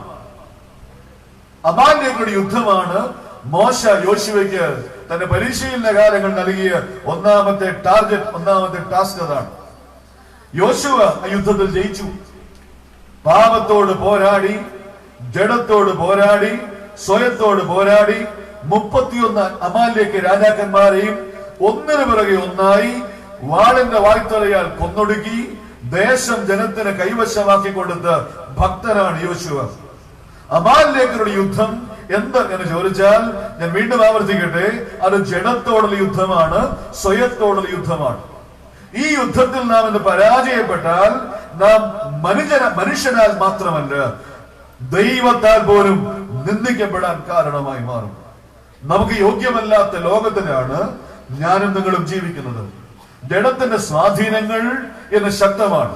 പൗലോസ് പറയുന്നു, ജഡത്തെ അതിന്റെ രാഗമോഹങ്ങളോടുകൂടെ നിങ്ങൾ ക്രൂശിക്കണം. Crucify the carnal man in you. നിന്നിലെ ജഡത്തെ നീ ക്രൂശിക്കാൻ നിനക്ക് തയ്യാറില്ലെങ്കിൽ നീ നഷ്ടപ്പെട്ടവനാണ്, നീ നിന്ദിതനാകാൻ കാരണമാകും. നമുക്ക് യോഗ്യമല്ലാത്ത ലോകത്തിലാണ് നാം ജീവിക്കുന്നത്. ഇബ്രായ ലേഖന കർത്താവ് 11-ാം അധ്യായത്തിൽ ഇപ്രകാരം വിശ്വാസികളുടെ ചരിത്രം പറയുകയാണ്. ഒരുപാട് ചരിത്രങ്ങൾ എഴുതിയിട്ടുണ്ട്. അവരെ കുറിച്ചെല്ലാം പറയുമ്പോൾ വിശ്വാസത്തിന്റെ തീഷ്ണതയെ കുറിച്ചാണ് പറയുന്നത്. 11-ാം അധ്യായത്തിന്റെ 38-ാം വാക്യത്തിൽ ഇങ്ങനെ ഒരു കുറിപ്പുണ്ട്, ഇങ്ങനെ ഒരു സാക്ഷ്യമുണ്ട്. എന്താണെന്നറിയാമോ? ഈ ലോകം അവർക്ക് യോഗ്യമായിരുന്നില്ല. ഈ വിശ്വാസ വീരന്മാരൊക്കെ വിശ്വാസത്തിൽ വീരന്മാരായി മാറിയ ഈ ലോകം, ഈ കാലം എന്തല്ലായിരുന്നു? അവർക്ക് യോഗ്യമായ കാലമായിരുന്നില്ല. യോഗ്യമല്ലാത്ത കാലത്തിൽ അവർ യോഗ്യന്മാരായി ജീവിച്ച് വിശ്വാസത്തിന്റെ വീര പോരാളികളായി തീർന്നു എന്നാണ് വേദപുസ്തകം അവരെ സാക്ഷ്യപ്പെടുത്തുന്നത്. ഹല്ലേലൂയ. ഈ യുദ്ധം ഒരു യാഥാർത്ഥ്യമാണ്. അമാലേക്കുടെ യുദ്ധം സ്വയത്തോടുള്ള, ജഡത്തോടുള്ള, പാപത്തോടുള്ള യുദ്ധം എന്നും ഒരു ശക്തമായ അനുഭവമാണെന്ന് നാം മറക്കരുത്. ഇന്ന് പാപിയെ കണ്ടുപിടിക്കാൻ പ്രയാസമാണ്. പാപി പള്ളിയിൽ വരുന്നുണ്ട്, പാപി കുർബാന കൈക്കൊള്ളുന്നുണ്ട്, പാപി മാസവരി കൊടുക്കുന്നുണ്ട്, പാപി സംഭാവന ചെയ്യുന്നുണ്ട്, ഭാവി കമ്മിറ്റിയിലുണ്ട്, പാപി ഇടവക സംഘത്തിൽ ചോദ്യം ചെയ്യുന്നയാളാണ്, പാപി പള്ളിയിലെ പ്രധാനിയാണ്. പാപിയെ കണ്ടുപിടിക്കാൻ ഇന്ന് പ്രയാസമാണ്. പാപത്തെ ഇത്രമാത്രം നിസ്സാരമായി കാണുന്ന ഒരു കാലം മുമ്പുണ്ടായിട്ടില്ല. പാപ സ്വാധീനങ്ങൾ പേറുകയാണ്. ദൈവത്തെ നിസ്സാരമായി കാണാൻ ധൈര്യപ്പെടുന്ന ഒരു കാലത്തിലാണ് നാം ജീവിക്കുന്നത്. മധ്യതിരുവാങ്കൂറിൽ ഒരു വലിയ പള്ളിയിൽ ഞാൻ കൺവെൻഷൻ പ്രസംഗിക്കാൻ പോവുകയാണ്. 2-ാം ദിവസമാണ് എന്റെ പ്രസംഗം. വികാരി അച്ഛൻ സ്വാഗതം പറയാൻ ക്ഷണിക്കുന്നത് ആ പള്ളിയിൽ അൽമായ ശുശ്രൂഷകരെയാണ്. ദൈവം എഴുന്നേറ്റ് വരുന്നു, കയ്യിലൊരു ഫയലൊക്കെ ഉണ്ട്. ദൈവം വരുന്ന വഴിയിൽ തന്നെ അച്ഛൻ അടുത്ത് വിളിച്ചു പറഞ്ഞു, സമയം അധികം എടുക്കരുത്, 5 മിനിറ്റ് കൊണ്ട് സ്വാഗതം നിർത്തണം. കിട്ടിയ അവസരമല്ലേ എന്ന്. പലർക്കും അവസരം കിട്ടിയാൽ നിർത്താൻ അറിയത്തില്ല. മൈക്ക് മാനിയാണ്, പലർക്കും ആ പ്രശ്നമുണ്ട്. ഞാൻ അതിലേക്കൊന്നും പോകുന്നില്ല. ഈ മനുഷ്യൻ ഫയൽ തുറന്നു പിടിച്ച്, എന്നെ കുറിച്ച് എനിക്ക് പോലും ഇത്രയും കാര്യങ്ങൾ അറിയത്തില്ല, എന്നെ കുറിച്ച് എങ്ങനെ ഇത് കണ്ടുപിടിച്ചെന്ന് അറിയത്തില്ല, വിശദമായ സ്വാഗത പ്രസംഗമാണ്. 5 മിനിറ്റ് കൊടുത്തി അച്ഛൻ 21 മിനിറ്റ് കൊണ്ടാണ് ഈ മനുഷ്യൻ നിർത്തിയത്. എന്നെ കുറിച്ച് പറഞ്ഞു, ഇന്നലെ പ്രസംഗിച്ച പ്രസംഗത്തിനെ കുറിച്ച് പറഞ്ഞു. അദ്ദേഹം പ്രസംഗിച്ച 4 പോയിന്റും അതിന്റെ കൂടെ 4 പോയിന്റും കൊണ്ട് അദ്ദേഹം ചേർത്ത് വെച്ചു. എല്ലാം കഴിഞ്ഞപ്പോൾ 21 മിനിറ്റ് ആയി. പക്ഷെ നല്ല ഭാഷ, നല്ല ഭംഗിയായിട്ട് അവതരിപ്പിച്ചു. എനിക്കത് ഒത്തിരി ഇഷ്ടപ്പെട്ടു. സമയം കൂടിപ്പോയെങ്കിലും അദ്ദേഹം പോയി ഫ്രണ്ടിലെ നിരയിൽ ഇരുന്നു. പ്രസംഗം തുടങ്ങിയപ്പോൾ ഞാൻ പറഞ്ഞു, ഈ ഇടവകയിൽ നല്ല അൽമായ നേതൃത്വ പാഠവുമുള്ളവരുണ്ടല്ലോ. ഈ സ്വാഗതം പറഞ്ഞ അദ്ദേഹത്തിന്റെ സ്വാഗതം എനിക്ക് ഇഷ്ടപ്പെട്ടു. നല്ല ഭാഷ, നല്ല സാഹിത്യം എന്ന് പറയുമ്പോൾ അദ്ദേഹത്തിന് അല്പം കൊണ്ട് ഗമ വർദ്ധിച്ചു. അദ്ദേഹം ഒന്ന് എന്നെ നോക്കി ഒന്ന് ചിരിച്ചു. എന്നെ കേൾക്കുന്ന പ്രിയപ്പെട്ടവരെ, കൺവെൻഷൻ എല്ലാം കഴിഞ്ഞ് ഞാൻ ഭക്ഷണം കഴിക്കാൻ പോയത് പള്ളിയിലെ അച്ഛന്റെ പാഴ്സനേജിലാണ്. പാഴ്സനേജിൽ നിന്നപ്പോൾ ഞാനിത് പറഞ്ഞു, അച്ഛാ, ഇവിടെ ഇതുപോലെയുള്ള അൽമായ ശുശ്രൂഷകരും നേതൃത്വ പാഠമുള്ളവരൊക്കെ ഉണ്ടല്ലേ? അച്ഛൻ ചോദിച്ചു, അച്ഛൻ ആരെയും ഉദ്ദേശിച്ചത്? ഞാൻ പറഞ്ഞു, സ്വാഗതം പറഞ്ഞ ആ ആത്മായ ശുശ്രൂഷൻ അച്ഛൻ ഇഷ്ടപ്പെട്ടു? ഞാൻ പറഞ്ഞു, ഇഷ്ടപ്പെട്ടു. അച്ഛന് വേണ്ടി കൊണ്ടുപോയിക്കോ, അച്ഛന്റെ പള്ളിയിൽ ഉപയോഗിക്കാം. അതെന്താ? എനിക്ക് വേണ്ടച്ചാ, മതിയായച്ചാ. 21 കൊല്ലമായിട്ട് ഈ പള്ളിയിലെ ചുമതലാസ്ഥാനിയാണ്, കമ്മിറ്റിയിലുണ്ട്. അൽമായ ശുശ്രൂഷകനാകും, അല്ലെങ്കിൽ സെക്രട്ടറി ആകും, അല്ലെങ്കിൽ വൈസ് പ്രസിഡന്റ് ആകും, അല്ലെങ്കിൽ അക്കൗണ്ടന്റ് ആകും, അല്ലെങ്കിൽ ട്രസ്റ്റി ആകും. കഴിഞ്ഞ 21 വർഷമായി മാറിയും തിരിഞ്ഞും ഇദ്ദേഹം ചുമതലാസ്ഥാനം വഹിക്കും. മാറിക്കൊടുക്കത്തിൽ ഇങ്ങനെ ചില മാനാവാസന്മാർ ചില പള്ളികളുണ്ട്. അവര് ഒഴിഞ്ഞു പോയാലേ പള്ളി രക്ഷപ്പെടത്തുള്ളൂ. ഞാൻ വെറുതെ പറയുകയല്ല, അനുഭവത്തിന് പറയുകയാണ്. പക്ഷെ 21 കൊല്ലമായി അദ്ദേഹത്തിന്റെ പേര് ഇടവസനത്തിൽ ആരെങ്കിലും പറയും, ഒരാളെ സപ്പോർട്ട് ചെയ്യാൻ അദ്ദേഹം ആളിനെ കൊണ്ടുവരും. പറഞ്ഞു കഴിഞ്ഞാൽ പിന്നെ ആരും ഒന്നും പറയത്തില്ല. അല്പം ധനാഢ്യനായ മനുഷ്യനാണ്, കുടുംബ പാരമ്പര്യമുള്ളയാളാണ്, അതുകൊണ്ടൊന്നും പറയത്തില്ല. സെലക്ട് ചെയ്യപ്പെടും. ഞാൻ പറഞ്ഞു, നല്ലതല്ലേ അച്ഛാ, അതെന്താ കുഴപ്പം? നല്ലതാച്ചാ, പക്ഷെ ഒരു പ്രശ്നമുണ്ട് അച്ഛാ. എല്ലാ മാസത്തിന്റെ 1-ാം തീയതി ഇലന്തൂരിലുള്ള മിലിറ്ററി ക്യാന്റീനിൽ പോയി മദ്യം വാങ്ങും. മിലിറ്ററി റിട്ടയർഡ് എക്സ് സർവീസ്മാനാണ്. എല്ലാ മാസവും 1-ാം തീയതി മദ്യഷാപ്പിൽ പോകും, മിലിറ്ററി ക്യാന്റീനിൽ പോയി മദ്യം വാങ്ങും. തനിക്ക് ഇഷ്ടമുള്ള മദ്യം വീട്ടിലെ ഫ്രിഡ്ജിൽ സൂക്ഷിക്കും, ബാക്കി മദ്യം ബ്ലാക്കിൽ വിൽക്കും. എന്നും രാത്രി മൂക്കറ്റം കുടിക്കും. ഞാൻ കണ്ടിട്ടില്ല. സ്വന്തം ഭാര്യ പ്രാർത്ഥിക്കുന്ന ഒരു സ്ത്രീ ഉണ്ട്. അവരെന്നും വന്നതിനോട് സങ്കടം പറയുന്നതാണ്. എല്ലാ ഇടവസനത്തിന് മുമ്പിൽ പറയച്ചാ, ഈ വർഷമെങ്കിലും ഈ ശാപം വലിച്ച് തലയെ വെക്കാതിരിക്കാൻ അച്ഛാ പേര് പറയല്ലേ അച്ഛാ. എന്നെ കേൾക്കുന്ന പ്രിയപ്പെട്ടവരെ, ഇവൻ ആരാണ്? പള്ളിയിലെ സെക്രട്ടറിയാണ്, പള്ളിയിലെ ഖജാൻജിയാണ്, പള്ളിയിലെ വൈസ് പ്രസിഡന്റാണ്, പള്ളിയിൽ മദ്ബഹയ്ക്കുള്ളിൽ ശുശ്രൂഷ ചെയ്യുന്നവനാണ്. നിനക്ക് ആര് ധൈര്യം തന്നു? My god is not a cheap god. എന്റെ ദൈവം വില കുറഞ്ഞ ദൈവമല്ല. വില കുറഞ്ഞതിന്റെ ശുശ്രൂഷ ഏറ്റുവാങ്ങാൻ അവൻ വില കുറഞ്ഞവനല്ല. വിലയേറിയ ദൈവത്തെ വില കുറഞ്ഞവനായി കണ്ട് മാനസാന്തരപ്പെടാത്തവൻ വഹിക്കേണ്ട ശുശ്രൂഷയല്ല പള്ളിയുടെ ശുശ്രൂഷ. അത് മാനസാന്തരപ്പെട്ടവന്റെ ശുശ്രൂഷയാണ്. രക്ഷകനെ കർത്താവായി, യേശുവിനെ രക്ഷകനെ കർത്താവുമായി സ്വീകരിക്കുന്നവന്റെ ശുശ്രൂഷയാണ്. അത് മറന്നു പോകരുത്. അതല്ലാതെ ചെയ്യാൻ ശ്രമിച്ചാൽ നിന്റെ ശിക്ഷാവധി വലുത്. അത് മറക്കരുത് പ്രിയരെ. അമാലേക്യരുടെ യുദ്ധത്തിൽ ജയിക്കാത്തവന് ഒരു ശുശ്രൂഷയില്ല. നമ്മൾ ആരാ? നമ്മൾ ദൈവത്തിന്റെ മന്ദിരങ്ങളാണ്. ദൈവത്തിന്റെ മന്ദിരങ്ങളാണ്. ശിരസിന്മേലും നെഞ്ചത്തും കൈവെള്ളയിലും കാൽപ്പാടത്തിലും ശ്ലീബയുടെ അടയാളത്താൽ മുദ്ര കുത്തപ്പെട്ടവരാണ്, വേർതിരിക്കപ്പെട്ടവരാണ്, ദൈവത്തിന്റെ മന്ദിരങ്ങളാകാൻ വിളിക്കപ്പെട്ടവരാണ്. എന്നെ കേൾക്കുന്ന ദൈവജനമേ, നമ്മൾ വിലയ്ക്ക് വാങ്ങപ്പെട്ടവരാണ്. എന്താ നമ്മുടെ വില? പൊന്നോ വെള്ളിയോ മുതലായ അഴിഞ്ഞു പോകുന്ന വസ്തുക്കളല്ല, ക്രിസ്തുവേശു എന്ന നിർമ്മലവും നിർദോഷവുമായ കുഞ്ഞാടിന്റെ ചങ്കിലെ ചോരയാൽ വിലയ്ക്ക് വാങ്ങപ്പെട്ടവരായതുകൊണ്ട് വില കുറഞ്ഞ ജീവിതം നയിപ്പാൻ അനുവാദമില്ല. We are set apart, we are holy, consecrated. ഇത് മറന്നു പോകാൻ പാടില്ല. എന്നെ കേൾക്കുന്ന പ്രിയപ്പെട്ടവരെ, ഇന്ന് മദ്യത്തിന്റെ അതിപ്രസരമാണ്. കോടികളാണ് മദ്യം വിറ്റഴിക്കപ്പെടുന്നത്. 66 കോടിയോ 80 കോടിയോ ഒക്കെ. മലയാളികളുടെ കയ്യിൽ പണമില്ലെന്ന് ആര് പറഞ്ഞു? ഇഷ്ടം പോലെ. ന്യൂ ഇയറിന് മദ്യം, ക്രിസ്മസിന് മദ്യം, കൊച്ചിന്റെ മാമോലസയ്ക്ക് മദ്യം, വീട് കൂരാശയ്ക്ക് മദ്യം, അപ്പൻ ചത്താൽ മദ്യം, അപ്പനെ കുഴിയെ വെക്കുമ്പോൾ മദ്യം, അത് മാത്രം ബർത്ത്ഡേ പാർട്ടിക്ക് മദ്യം, വിവാഹത്തിന്റെ വിരുന്ന് വീടുകളിൽ മദ്യം. അയ്യോ, ഇത്രയും തകർന്ന ഒരു കാലമുണ്ടോ? നിന്റെ വീട് ആരാ കൂരാശ ചെയ്തത്? അതിന്റെ കട്ടളപ്പടിമേൽ ഒരു കൊച്ചു തുണി, ഒരു വെള്ളത്തുണി സൈത്തിൽ മുക്കി വൈദികൻ ആ കട്ടളപ്പടിമേൽ കുരിശു വരച്ചിട്ട് ഇങ്ങനെ പറഞ്ഞു: ഈ ഭവനം ജീവൻ ഉള്ളതും ജീവൻ നൽകുന്നതുമായ ശ്ലീബയുടെ അടയാളത്താൽ മുദ്രയിടപ്പെടുന്നതിനാൽ എന്നേക്ക് ഒന്നായിരിക്കുന്ന പിതാവിന്റെയും പുത്രന്റെയും പരിശുദ്ധ റൂഹയുടെ നാമത്തിൽ വാഴ്ത്തപ്പെട്ടതും ശുദ്ധീകരിക്കപ്പെട്ടതുമായി തീരട്ടെ എന്ന് തൃത്വനാമത്തിൽ മുദ്ര കുത്തപ്പെട്ട് നീ പാർക്കുന്നതിന്റെ കൂടാരത്തിൽ മദ്യസേവയുണ്ടെങ്കിൽ ആ വീട് ഈ ഭൂമിയിൽ ശാശ്വതമായി വാഴില്ല. അവന്റെ തലമുറകൾ അനുഗ്രഹിക്കപ്പെടില്ല. അല്ലെങ്കിൽ ഈ വചനം സത്യമല്ല. മടങ്ങിയ മാനസാന്തരപ്പെടുക, മന്ദിരങ്ങളായി ജീവിക്കുക, ദൈവസന്നിധിയിൽ വിശുദ്ധിയോടെ നിലനിൽക്കാൻ കഴിയട്ടെ. യുദ്ധത്തിൽ തോൽക്കുകയല്ല, ജയിക്കാൻ കഴിയട്ടെ. ഹല്ലേലൂയ. ദൈവത്തിന് നന്ദിയോടെ സ്തോത്രം. 62 വയസ്സ് വരെ ഈ ഭൂമിയിൽ ഒരു വിശുദ്ധനായി ജീവിച്ച് ഭക്തനായി മൂത്താമ്പാക്കൽ സാധു കൊച്ചുമലേശി എന്താ പാടിയത് നമുക്കറിയാം. അനേക വേദികൾ തന്നെ പാടാറുണ്ട്. എന്താ പാടിയത്?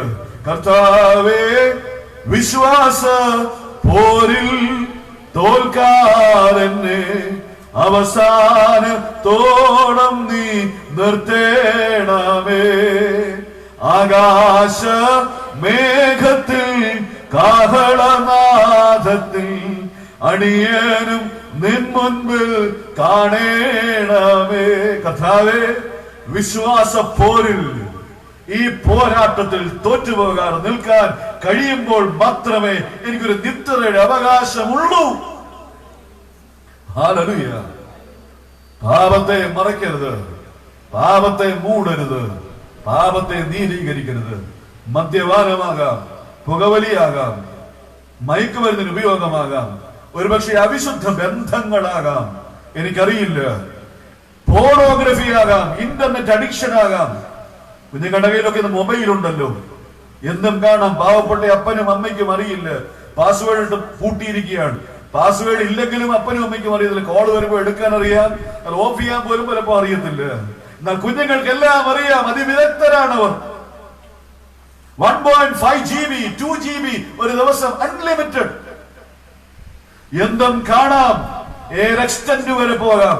നിനക്ക് അനുവാദമുണ്ട്, ഫ്രീഡം ഉണ്ട്. ഈ കാലത്ത് നീ മറക്കരുത്, നിന്നെ അപ്പൻ കണ്ടില്ലേലും, നിന്നെ പാവപ്പെട്ട അമ്മ അറിഞ്ഞില്ലെങ്കിലും, നിന്നെ വികാരിയച്ഛൻ അറിഞ്ഞില്ലെങ്കിലും, നിന്റെ കൂടപ്പുറപ്പുകൾ ആരും അറിഞ്ഞില്ലെങ്കിലും നിന്നെ കാണുന്ന ഒരു ദൈവമുണ്ടെന്ന് മറക്കരുത്.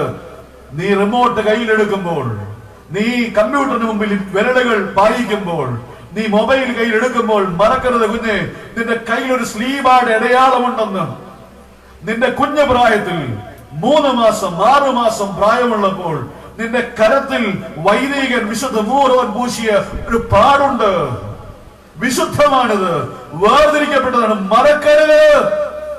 ഇത് മറന്ന് നീ പാപം ചെയ്താൽ നീ അതിന് ഉത്തരം പറയേണ്ടി വരും. മാനസാന്തരപ്പെടുക, മടങ്ങി വരിക. യോശുവയുടെ ജീവിതം നമുക്ക് നൽകുന്ന രണ്ടാമത്തെ അനുഭവം അതാണ്. ദൈവമേ, ജഡത്തെ തോൽപ്പിച്ചില്ലെങ്കിൽ, സ്വാർത്ഥതകളെ തോൽപ്പിച്ചില്ലെങ്കിൽ എനിക്ക് ഈ ജനത്തെ കനാലിൽ എത്തിക്കാൻ കഴിയില്ല, എനിക്കും എത്താൻ കഴിയില്ല. ഈ പ്രയാണ വഴികളിൽ ഈ വിശുദ്ധമായ വഴികളിൽ പട്ടുപോകാതിരിക്കാൻ നമുക്ക് തീരുമാനിക്കാം. കർത്താവേ, പാപ വഴികളൊന്നും മാറി നടക്കാൻ, ഒരു വിശുദ്ധ ജീവിതം നയിപ്പാൻ ഈ ആയുസ്സിൽ മാത്രമേ കഴിയുള്ളല്ലോ പ്രിയരെ. ഈ ആയുസ്സിൽ മാത്രമേ അത് ചെയ്യേണ്ടതുള്ളല്ലോ. അങ്ങനെയെങ്കിൽ നമുക്ക് പറയാം, കർത്താവേ, എന്നെ അതിനായി ഒരുക്കണം. ഞാൻ ഈ വചനം പ്രഘോഷിക്കുമ്പോൾ ഒത്തിരി ഭയത്തോടെയാണ് പ്രഘോഷിക്കുന്നത്. ഈ ദിവസങ്ങളിലെല്ലാം ഇടമുറിയാത്ത വചന ശുശ്രൂഷയാണ്. കഴിഞ്ഞ വ്യാഴാഴ്ച തുടങ്ങിയതാണ്. ഒരു യാക്കോബായ പള്ളിയുടെ വലിയ കൺവെൻഷൻ പ്രസംഗിച്ച് തുടങ്ങിയതാണ്. പിന്നെ പല ഭദ്രാസന കൺവെൻഷനുകൾ. കഴിഞ്ഞ 3 ദിവസം റാന്നിയിലായിരുന്നു. ഇന്നലെ രാത്രിയിൽ അവസാനിച്ചു. ഇന്ന് രാത്രിയിലും വചനം. നാളെ ഒരു പള്ളിയും കൂടെ കഴിഞ്ഞ് ഞാൻ ആലുവയിൽ തിരിച്ചു പോകും. എന്നെ കേൾക്കുന്ന പ്രിയപ്പെട്ടവരെ, വചന ശുശ്രൂഷ കഴിഞ്ഞ് ഞാൻ കാർ ഓടിച്ച് മടങ്ങി പോകുമ്പോൾ ഞാൻ എന്നോട് തന്നെ ഇങ്ങനെ ചോദിക്കുന്നു, തമ്പുരാനെ, ഈ വചനപ്രകാരം ജീവിക്കാൻ ഉള്ള നിയോഗമാണല്ലോ എനിക്കുള്ളത്. പ്രഘോഷകൻ മാത്രമല്ല, പ്രാവർത്തികമാക്കേണ്ടവനല്ലേ ദൈവമേ. ഈ വചനം എന്നെയും ന്യായം വിധിക്കുന്ന വചനമാണല്ലോ. വചനപ്രകാരം ജീവിപ്പാൻ കൃപ തരണമേ കർത്താവേ. ഇരുവായ്ത്തലയുള്ള വാളിനേക്കാൾ മൂർച്ചയുള്ളതാണ് ഈ വചനം. എന്റെ കയ്യിലും നിങ്ങളുടെ കയ്യിലിരിക്കുന്ന വേദപുസ്തകം ഇരുവായ്ത്തലയുള്ള വാളാണ് എന്ന് പറയാൻ അർത്ഥം എന്താണ്? പ്രഘോഷിക്കുന്നവനെ വെട്ടും, കേൾക്കുന്നവനെ വെട്ടും. പ്രഘോഷിക്കുന്ന ഞാനും കേൾക്കുന്ന നീയും ഒരുപോലെ ദൈവത്തിന് മുമ്പിൽ കണക്ക് പറയേണ്ട ഒരു ദിവസമുണ്ട്, മറക്കരുത്. ഹല്ലേലൂയ, ഹല്ലേലൂയ, ഹല്ലേലൂയ. യോശുവ ആദരിക്കപ്പെടാൻ മൂന്നാമത്തെ കാരണം അവൻ വിനയാന്വിതനായ ഒരു ദാസനായിരുന്നു. Humble servant of God. പുറപ്പാട് ദിവസം 24:13, 33:11, ആവർത്തനം 1:38. അവിടെ എല്ലാം നാം വായിക്കുന്ന എങ്ങനെയാണ്? ദാസരായി ശുശ്രൂഷ ആരംഭിച്ചവൻ, മോശയുടെ കൈക്ക് വെള്ളമൊഴിച്ചു കൊടുത്തവൻ, 85-ാം വയസ്സിൽ മോശയ്ക്ക് പകരം ജനത്തിന് നായകനെ അഭിഷേകം ചെയ്യപ്പെട്ടപ്പോഴും പദവിക്ക് മാറ്റം വന്നെങ്കിലും ശൈലിക്ക് മാറ്റം വരുത്തിയില്ല. തന്റെ ശൈലി എപ്പോഴും എന്താണ്? ദാസന്റെ ശൈലിയാണ്. മിസ്രയീമിൽ നിന്ന് യുദ്ധസന്നദ്ധരായി പുറപ്പെട്ട 6 ലക്ഷം പുരുഷന്മാരും പട്ടുപോയ വഴികളിൽ പട്ടുപോകാതെ കനാൻ നാട്ടിൽ പ്രവേശിപ്പാൻ ഭാഗ്യമുണ്ടായത് ഈ വിനയാന്വിതമായ അനുഭവം കൊണ്ടാണ്. 110 വയസ്സുവരെ നിഗളങ്ങളില്ലാതെ താഴ്മയോടെ ജീവിച്ച ഭക്തനാണ് യോശുവ. അച്ഛന്മാരോട് പറയും, നിങ്ങൾ മരിക്കുവോളം ഷമ്മാസനായിരിക്കണം. അച്ഛന്മാരോട് പറയുന്ന സന്ദേശമാണ്, നിങ്ങൾ മരിക്കുവോളം ഷമ്മാസന്മാരായിരിക്കണം. ദൈവത്തിന് 2 സിംഹാസനങ്ങളേ ഉള്ളൂ. ഒന്ന് സ്വർഗം, 2 താഴ്മയുള്ളവന്റെ ഹൃദയം. ഹല്ലേലൂയ. ഒന്ന് സ്വർഗമാണെങ്കിൽ 2 വിനയമുള്ളവന്റെ ഹൃദയമാണ്. ഇന്ന് പലർക്കും ആത്മീക നിഗളമുണ്ട്. 2 തരം നിഗളമാണ്. ആത്മീക നിഗളം. 2 പേർ പ്രാർത്ഥിക്കാൻ പോയി. നമുക്കറിയാം ഉപമ. ഒരുവൻ ചുങ്കക്കാരൻ, മറ്റവൻ പരീശൻ. പരീശൻ നിന്നുകൊണ്ട് പ്രാർത്ഥിച്ചു. ചുങ്കക്കാരൻ മാറത്തടിച്ച് നിലവിളിച്ച് പ്രാർത്ഥിച്ചു. അവൻ നീതീകരിക്കപ്പെട്ടവനായി വീട്ടിലേക്ക് പോയി. എന്നാൽ മറ്റവൻ അങ്ങനെയല്ല. യേശു പറയുന്ന ഒരു മുന്നറിയിപ്പുണ്ട് അവിടെ. തന്നെത്താൻ ഉയർത്തുന്നവനെല്ലാം താഴ്ത്തപ്പെടും, തന്നെത്താൻ താഴ്ത്തുന്നവനെ ദൈവം ഉയർത്തും. നീ ഉയരാൻ ശ്രമിച്ചാൽ നിനക്കത് സാധ്യമല്ല, നീ താഴ്ത്തപ്പെടും. എന്നാൽ ദൈവത്തിന്റെ കൈക്കീഴിൽ താണിരുന്നാൽ ദൈവം നിന്നെ തക്ക സമയത്ത് ഉയർത്തും. സദൃശ്യവാക്യങ്ങളിൽ ശലോമോൻ പറയുന്നു, നാശത്തിന് മുമ്പേ ഗർവം, വീഴ്ചയ്ക്ക് മുമ്പേ ഉന്നത ഭാവം. ഒരു കാരണവശാലും നിഗളിക്കാൻ പാടില്ല, അഹങ്കരിക്കാൻ പാടില്ല. ആത്മീക വഴികളിൽ പോലും നിനക്കൽപ്പം പാടാൻ കഴിയുമ്പോൾ, പ്രാർത്ഥിക്കാൻ കഴിയുമ്പോൾ, പ്രസംഗിക്കാൻ കഴിയുമ്പോൾ, ഓരോരോ അനുഭവങ്ങൾ, താലന്തുകൾ ദൈവം നിനക്ക് തന്നിട്ടുള്ളപ്പോൾ നീ വിനയപ്പെടാതെ മുൻപോട്ട് പോകാൻ കഴിയുമ്പോൾ, വിനയപ്പെടാതെ മുമ്പോട്ട് പോകാൻ നീ ശ്രമിച്ചാൽ നിന്റെ ശുശ്രൂഷ വഴികളിൽ ഫലകരമാകില്ല. വിനയത്തോടെ ജീവിക്കാൻ ഇടയാകണം. ചിലർക്ക് ഭൗതികതയുടെ പേരിലാണ് നിഗളം. പണം, ഭൗതിക നേട്ടങ്ങൾ ഏറെ ഉണ്ടാകുമ്പോൾ. നമുക്കറിയാം, അമസ്യാവിന്റെ കാലശേഷം ഇസ്രായേൽ രാജാവായി 16-ാം വയസ്സിൽ അവരോധിക്കപ്പെട്ട വ്യക്തിയാണ് ഉസിയാവ്. 2 ദിനവൃത്താന്തം 26-ാം അധ്യായത്തിൽ നാം അത് വായിക്കുന്നു. അവൻ ദൈവത്തെ അന്വേഷിച്ച കാലങ്ങളിലൊക്കെ ദൈവം അവന് ഉയർച്ച നൽകി. അവന്റെ ജീവിത കാലഘട്ടം, അവന്റെ വാഴ്ചകാലം ഇസ്രായേലിലെ അതുല്യമായ കാലഘട്ടമായി വേദപുസ്തകം രേഖപ്പെടുത്തിയിരിക്കുകയാണ്. എന്നാൽ അവൻ ബലവാനായപ്പോൾ അവന്റെ ഹൃദയം അവന്റെ നാശത്തിനായി നിഗളിച്ചു. ആ നിഗളത്തിന്റെ ഭാവം എന്താണ്? അവൻ ധൂപകലശവുമായി യഹോവയുടെ മന്ദിരത്തിൽ ചെന്നു. അസരിയ പുരോഹിതനും ബലവാന്മാരെ 80 പുരോഹിതന്മാരും വിലങ്ങുതടിയായി നിന്ന് ഉസിയാവിനോട് പറഞ്ഞു, ഉസിയാവേ, പാടില്ല, ഇത് നിനക്കുള്ള ശുശ്രൂഷയല്ല, ഇത് നിഷിദ്ധമായ ശുശ്രൂഷയാണ്, ഇത് പുരോഹിതന്മാർ മാത്രം ചെയ്യേണ്ട ശുശ്രൂഷയാണ്. നീ രാജാവാണ്, നീ ഭരണകാര്യങ്ങൾ നയിക്കേണ്ടവനാണ്, ഈ ശുശ്രൂഷ നിനക്കുള്ളതല്ല. എന്നെ കേൾക്കുന്ന പ്രിയപ്പെട്ടവരെ, നമുക്കറിയാം എന്ത് സംഭവിച്ചു. താൻ ബലവാനായി തോന്നിയപ്പോൾ, നിഗളം തന്നെ ഭരിച്ചപ്പോൾ, സാമ്പത്തിക ബലത്തിൽ അവൻ അഹങ്കരിച്ചപ്പോൾ, അവൻ അസിരിയ പുരോഹിതനെയും മറ്റു പുരോഹിതന്മാരെയും തട്ടിമാറ്റി ദേവാലയത്തിൽ ചെന്ന് ധൂപകലശവുമായി ധൂപം വീശുമ്പോൾ എന്ത് സംഭവിക്കുന്നു നമുക്കറിയാം. അവന് നെറ്റിമേൽ കുഷ്ഠം പൊങ്ങി. അവൻ കുഷ്ഠരോഗിയായി ശപിക്കപ്പെട്ടവനായി പാളയത്തിന് പുറത്ത് അവൻ അടക്കപ്പെടുവാൻ കാരണമായെന്ന് വചനം പറയുമ്പോൾ അതൊരു മുന്നറിയിപ്പായി സ്വീകരിക്കണം. നമ്മുടെ പൂർവികന്മാർ ഭൗതികമായി ദരിദ്രരായിരുന്നു, എന്നാൽ അവർ ആത്മീകമായി സമ്പന്നരായിരുന്നു. ഇന്നത്തെ തലമുറ ഭൗതികമായി സമ്പന്നരാണ്, ആത്മീകമായി എങ്ങനെയുണ്ട് എന്ന് ചോദിച്ചാൽ ദരിദ്രരാണ്. അഹന്ത വർദ്ധിച്ചു. യേശു കർത്താവ് ഉപമയിൽ ഒരു ധനവാനെ വിളിച്ചതെന്താണ്? റിച്ച് ഫൂൾ, മൂഢനായ ധനവാൻ. അതൊരു കോൺട്രഡിക്ഷൻ ആണ്, വിരോധാഭാസമാണ്. മൂഢന് പണക്കാരനാകാൻ കഴിയില്ല, പണക്കാരൻ മൂഢനല്ല. എന്നാൽ തമ്പുരാൻ അവനെ വിളിച്ചത് മൂഢനെന്നാണെങ്കിൽ അതിന്റെ കാരണം എന്താണ് ചോദിച്ചു കഴിഞ്ഞാൽ തമ്പുരാൻ പറയും എന്താണെന്നറിയാമോ? അവന്റെ മൂല്യസങ്കല്പത്തിൽ, അവന്റെ കണക്കൂട്ടലുകളിൽ, അവന്റെ സമീപനങ്ങളിൽ ദൈവമില്ല. ദൈവമില്ലാത്തവന്റെ പണം മൂഢന്റെ കയ്യിലെ പണമാണ്. അവനെ വിളിപ്പാൻ യേശുവിന്റെ നിഘണ്ടുവിൽ ഇതല്ലാതെ മറ്റൊന്നുമില്ല.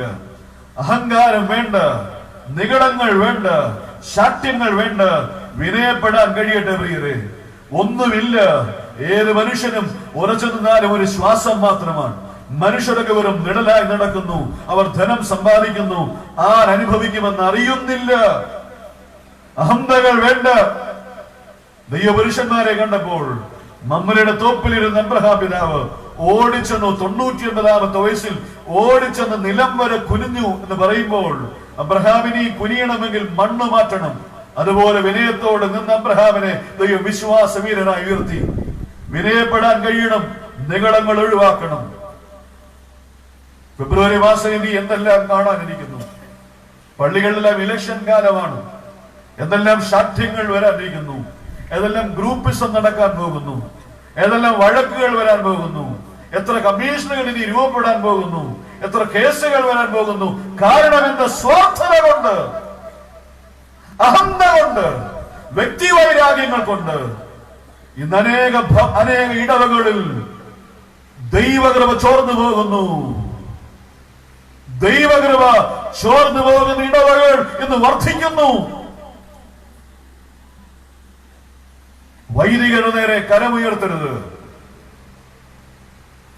ദൈവത്തിന് നിഷിദ്ധമാണ്. തന്റെ ശത്രുവായ ശൗലിനെ സ്വന്തം വാളിന്റെ കീഴിൽ ദൈവം കൊണ്ടുകൊടുത്തപ്പോൾ കൂടെയുള്ളവർ ദാവീദിനോട് പറഞ്ഞു, ദാവീദേ, നിന്നെ തകർക്കാൻ ശ്രമിക്കുന്നതിന് മുമ്പിലില്ലേ, അവനെ കൊല്ല്, അധ്യായം അടയട്ടെ. ദൈവത്തിന്റെ പ്രവൃത്തിയായിരിക്കാം നിന്റെ കൈക്കീഴിൽ അവനെ കൊണ്ടുവന്നത്. ഉറങ്ങിക്കിടക്കല്ലേ, വെട്ടിക്കൊല്ല്. ദാവീദ് പറഞ്ഞ മറുപടി ഒരു ഓർമ്മപ്പെടുത്തലാണ്. എന്താ ദാവീദ് പറഞ്ഞു? അയ്യോ പറ്റില്ല, അഭിഷേകതയിലും വീണ ശിരസ്സാണത്. അഭിഷേകതയിലും വീണ ശിരസിന്റെ വീണിൽ വാളോങ്ങാൻ കൈയോങ്ങാൻ ഞാൻ ആരുമല്ല. അഭിഷേകതയിലും വീണ ശിരസിന്റെ മുകളിൽ കൈയോങ്ങരുത്. ദൈവം ചോദിച്ചോളും. എന്നെ കേൾക്കുന്ന പ്രിയപ്പെട്ടവരെ, വിനയപ്പെടാൻ കഴിയട്ടെ. ഫാദർ ടോമോട് നാലിന്റെ കഥ ഞാൻ എപ്പോഴും പറയും.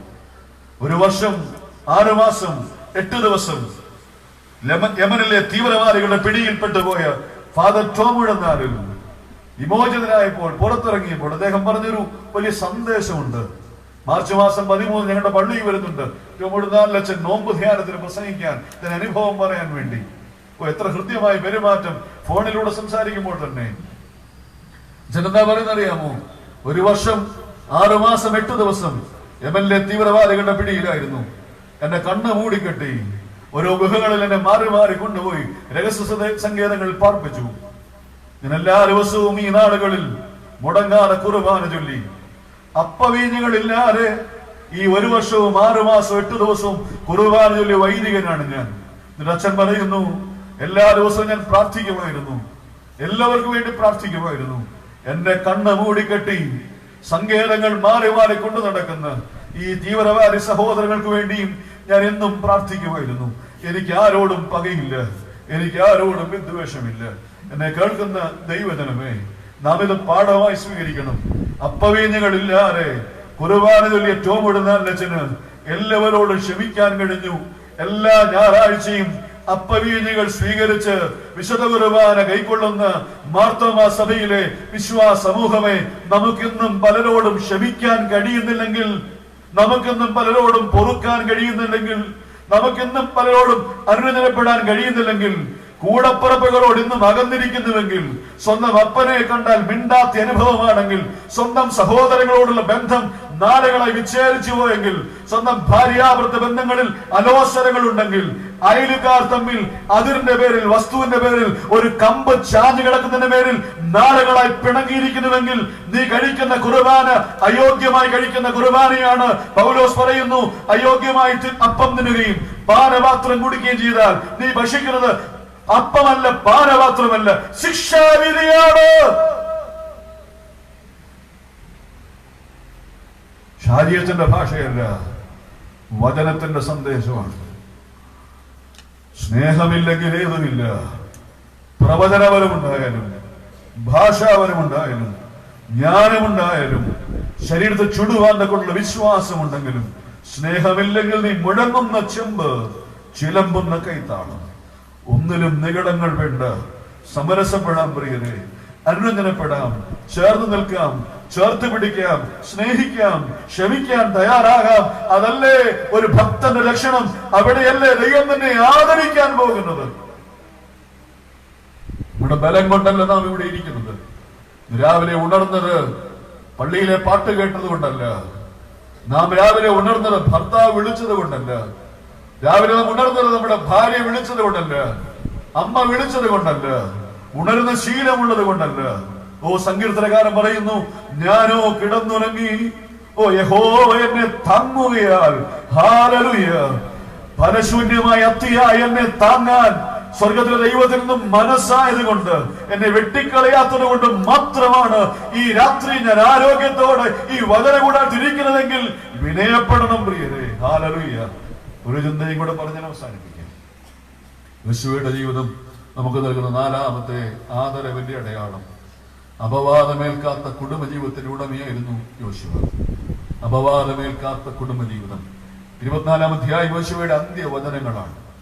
തന്റെ ജനത്തെ മുഴുവൻ വിളിച്ചു ചേർത്തിട്ട് യോശുവ പ്രകാരം അവരോട് പറയുന്നു, എന്നെ നിര്യാണകാലം എടുക്കുന്നു, ഞാൻ മടങ്ങിപ്പോകാനുള്ള സമയമാകുന്നു.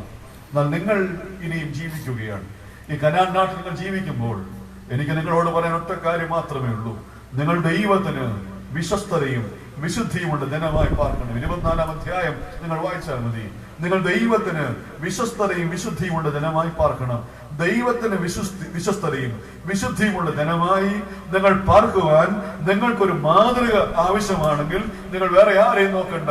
നിങ്ങളുടെ കൂടെ ഇന്ന് വരെ യാത്ര ചെയ്ത് നിങ്ങൾ ഒരാളായി നിങ്ങളുടെ കൂടാരങ്ങളിൽ പാർത്ത് എന്നെ നോക്കിയാൽ മതി. ഞാനും എന്റെ കുടുംബവുമോ ഞങ്ങൾ യഹോവയെ സേവിക്കും. ഹല്ലേലൂയ. ഞങ്ങളുടെ കുടുംബജീവിതം നിങ്ങൾക്കൊരു മാതൃകയാണ്. ഞങ്ങളുടെ കുടുംബ പ്രാർത്ഥന നിങ്ങൾക്കൊരു മാതൃകയാണ്. വിശുദ്ധിയുടെ വഴികൾക്ക് ഞങ്ങളൊരു മാതൃകയാണ്. വിശ്വസ്തത എങ്ങനെ പുലർത്തണമെന്ന് അറിയാൻ നിങ്ങൾ ഞങ്ങളെ നോക്കിയാൽ മതി. ഞങ്ങൾ നിങ്ങൾക്കൊരു മോഡൽ ഫാമിലിയാണ്. ഹല്ലേലൂയ. ദൈവത്തിന് നീയാണ് സ്തോത്രം. അപവാദമേൽക്കാത്ത കുടുംബജീവിതത്തിന് ഉടമകളായിരുന്നു യോശുവ. ഗാർഹിക യാഗപീഠം ഉണ്ടായിരുന്ന ഭവനം നിങ്ങളെ യഹോവയെ സേവിക്കുമെന്ന് പറയുമ്പോൾ ഗാർഹിക യാഗപീഠത്തിന്റെ കാർമ്മികനായി ഭവനത്തിനുള്ളിൽ യാഗപീഠം ഒരുക്കിയവൻ, അവിടുത്തെ സഹകാർമ്മികത്വം വഹിച്ചത് അദ്ദേഹത്തിന്റെ ഭാര്യയാണ്. പ്രതിവാക്യം ചൊല്ലിയത് കുഞ്ഞുങ്ങളാണ്. അവരെല്ലാവരും ചേരുന്ന കുടുംബത്തിൽ ആരാധനയുണ്ടായിരുന്നു. ഇന്ന് ആരാധനയില്ലല്ലോ. കുടുംബ പ്രാർത്ഥനകൾ അലക്ഷ്യമാകുന്നു. നമുക്കതൊരു സമയമില്ല, നമുക്കതൊരു ക്രമമില്ല.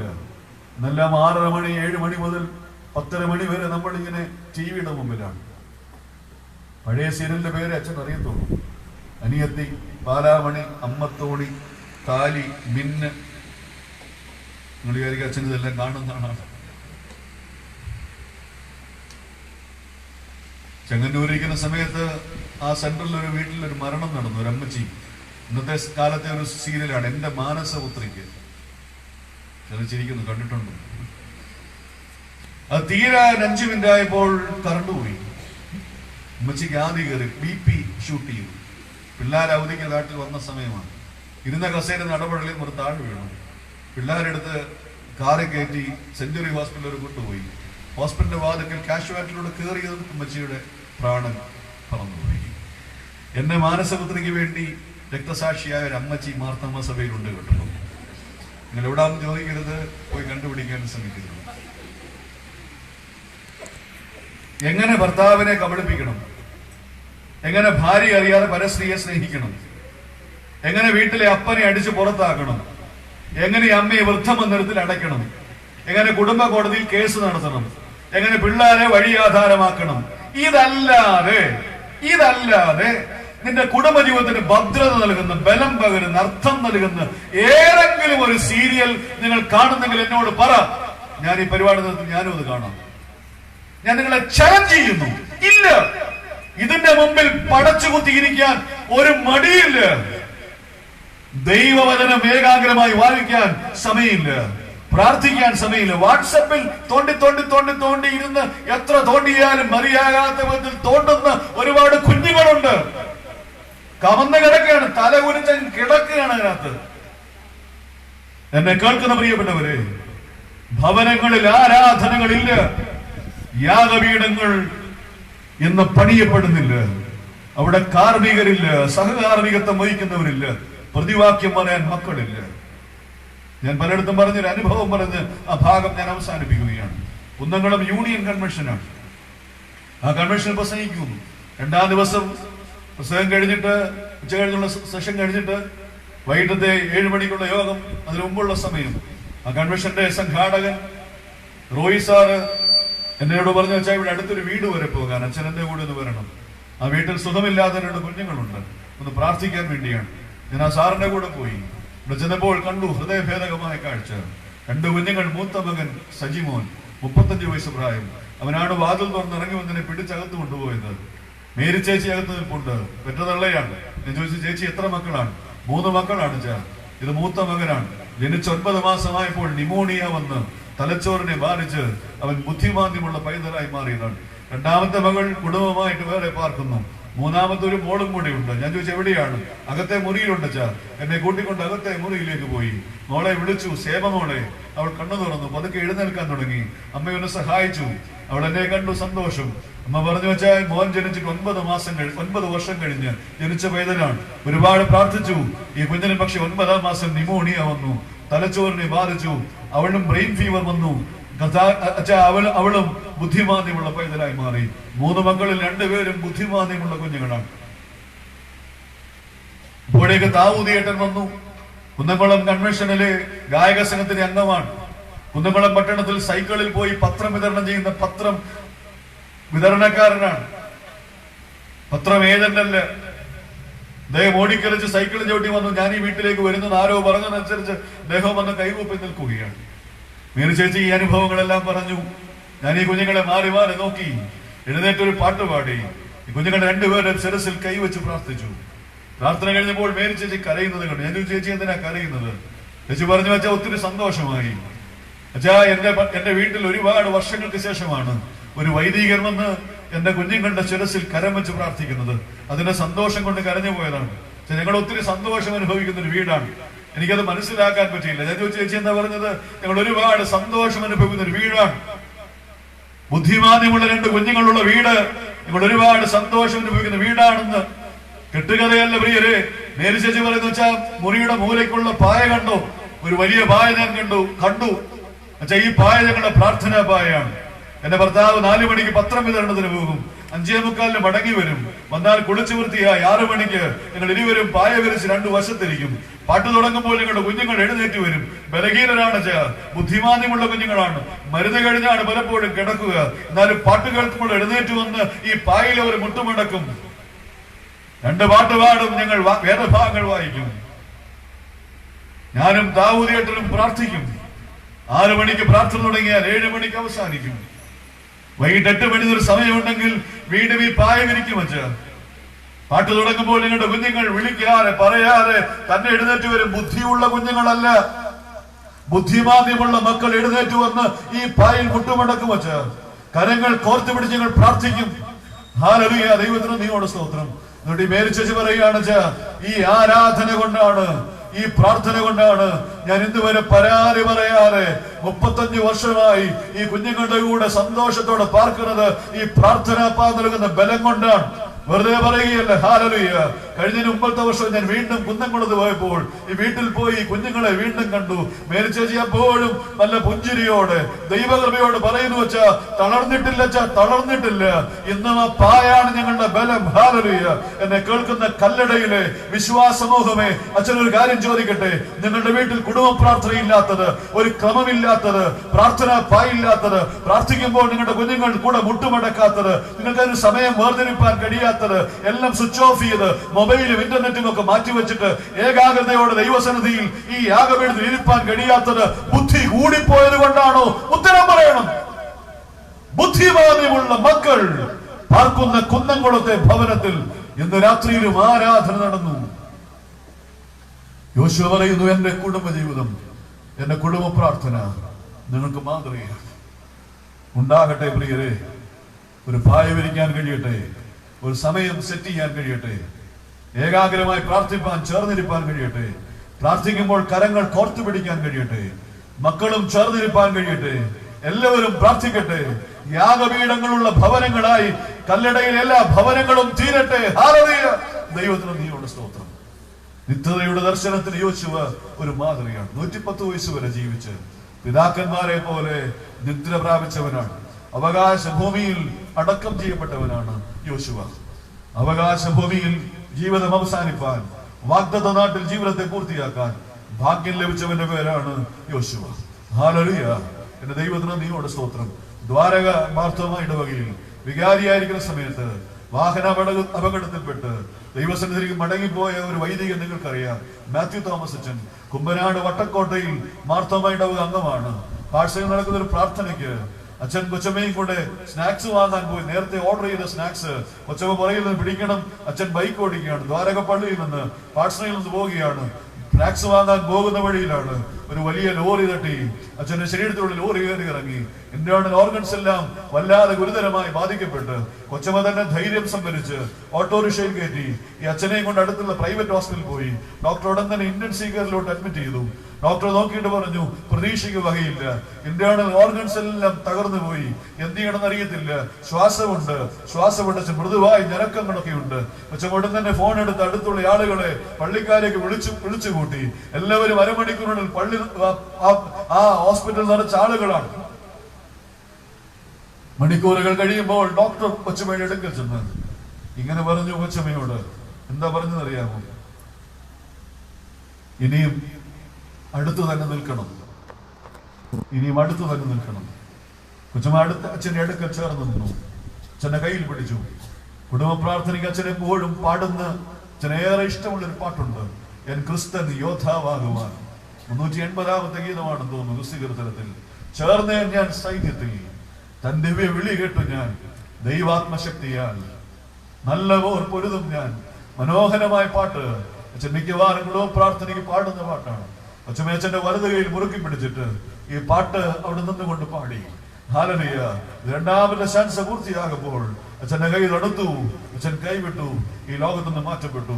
നല്ല പോർ പൊരുതും ഞാൻ, എൻ ക്രിസ്തൻ നാമത്തിൽ വാടാ കിരീടം പ്രാപിപ്പാൻ തൻ നിത്യ രാജ്യത്തിലെന്ന് പാടിയെങ്കിൽ അതുപോലെ ജീവിതത്തെ അന്വർത്ഥമാക്കാൻ കഴിഞ്ഞ ഭക്തരായിരുന്നു മാത്യു തോമസ് അച്ഛൻ. കൊച്ചമ്മ പറയുന്നു, 8 വർഷം മാത്രമേ ഞാനും അച്ഛനും ഒരുമിച്ച് പാർത്തുള്ളൂ. കുഞ്ഞുങ്ങളില്ല, പക്ഷെ പരാതിയൊന്നുമില്ല. പക്ഷേ 8 വർഷം അച്ഛന്റെ കൂടെ പാർത്ത ആ ദിനങ്ങൾ മതി എനിക്ക്. നിത്യതയോളം അച്ഛന്റെ അടുക്കൽ നിത്യതയോളം ഓടി അച്ഛൻ പോയ നിത്യതയിൽ അവകാശിയാകാൻ എനിക്കും അത് മതി, എനിക്കും അത് ഉറപ്പുണ്ടെന്ന് കൊച്ചമ്മ സാക്ഷ്യപ്പെടുത്തുകയാണ്. ഹല്ലേലൂയ. എന്റെ ദൈവത്തിന് നീയോട് സ്തോത്രം. ഈ രാത്രി വചനം കേൾക്കുന്ന ദൈവജനമേ, യോശുവ വാഗ്ദത്ത ഭൂമിയിൽ, അവകാശ ഭൂമിയിൽ പിതാക്കന്മാരെ പോലെ വാഗ്ദത്ത നിവൃത്തിയായി അടക്കം ചെയ്യപ്പെട്ടവരാണെന്ന് നാം വായിച്ചു വിടുമ്പോൾ ഈ രാത്രി നമ്മോട് ചോദിക്കണം, ഇന്ന് രാത്രി ദൈവം തമ്പുരാൻ നമ്മുടെ ആയുസ്സിനെ ഭൂമിയിൽ നിന്ന് മാറ്റിയാൽ നമ്മൾ നിത്യതയിൽ എത്തുമെന്ന് ഉറപ്പോടെ പറയാൻ, സംഘത്ത് കൈവച്ച് പറയാൻ എത്ര പേർക്ക് ധൈര്യമുണ്ട്? ഇത് പറയാൻ കഴിയുന്നില്ലെങ്കിൽ ഓടുന്നതും അധ്വാനിക്കുന്നതും കൊടുക്കുന്നതും വാങ്ങുന്നതും ഒക്കെ വട്ടപൂജ്യമാണ് തിരിച്ചറിയണം. യോശുവ ആദരിക്കപ്പെടാൻ കാരണം അവൻ സമാഗമന കൂടാരത്തെ വിട്ടുപിരിയാതെ പാർത്തു. അമാലേക്കുടെ യുദ്ധത്തിൽ ജയിച്ചു. വിനയത്തോടെ ജീവിതത്തെ നയിച്ചു. മാതൃകയുള്ള കുടുംബജീവിതത്തിന്റെ ഉടമയായി നിത്യരുടെ അവകാശത്തിലേക്ക് പ്രവേശിച്ചു. യോശുവ ആദരിക്കപ്പെട്ടത്, ബഹുമാനിക്കപ്പെട്ടത് അതുകൊണ്ടാണ്. തലകളെ ഉണക്കാം പ്രിയരെ. ഇത്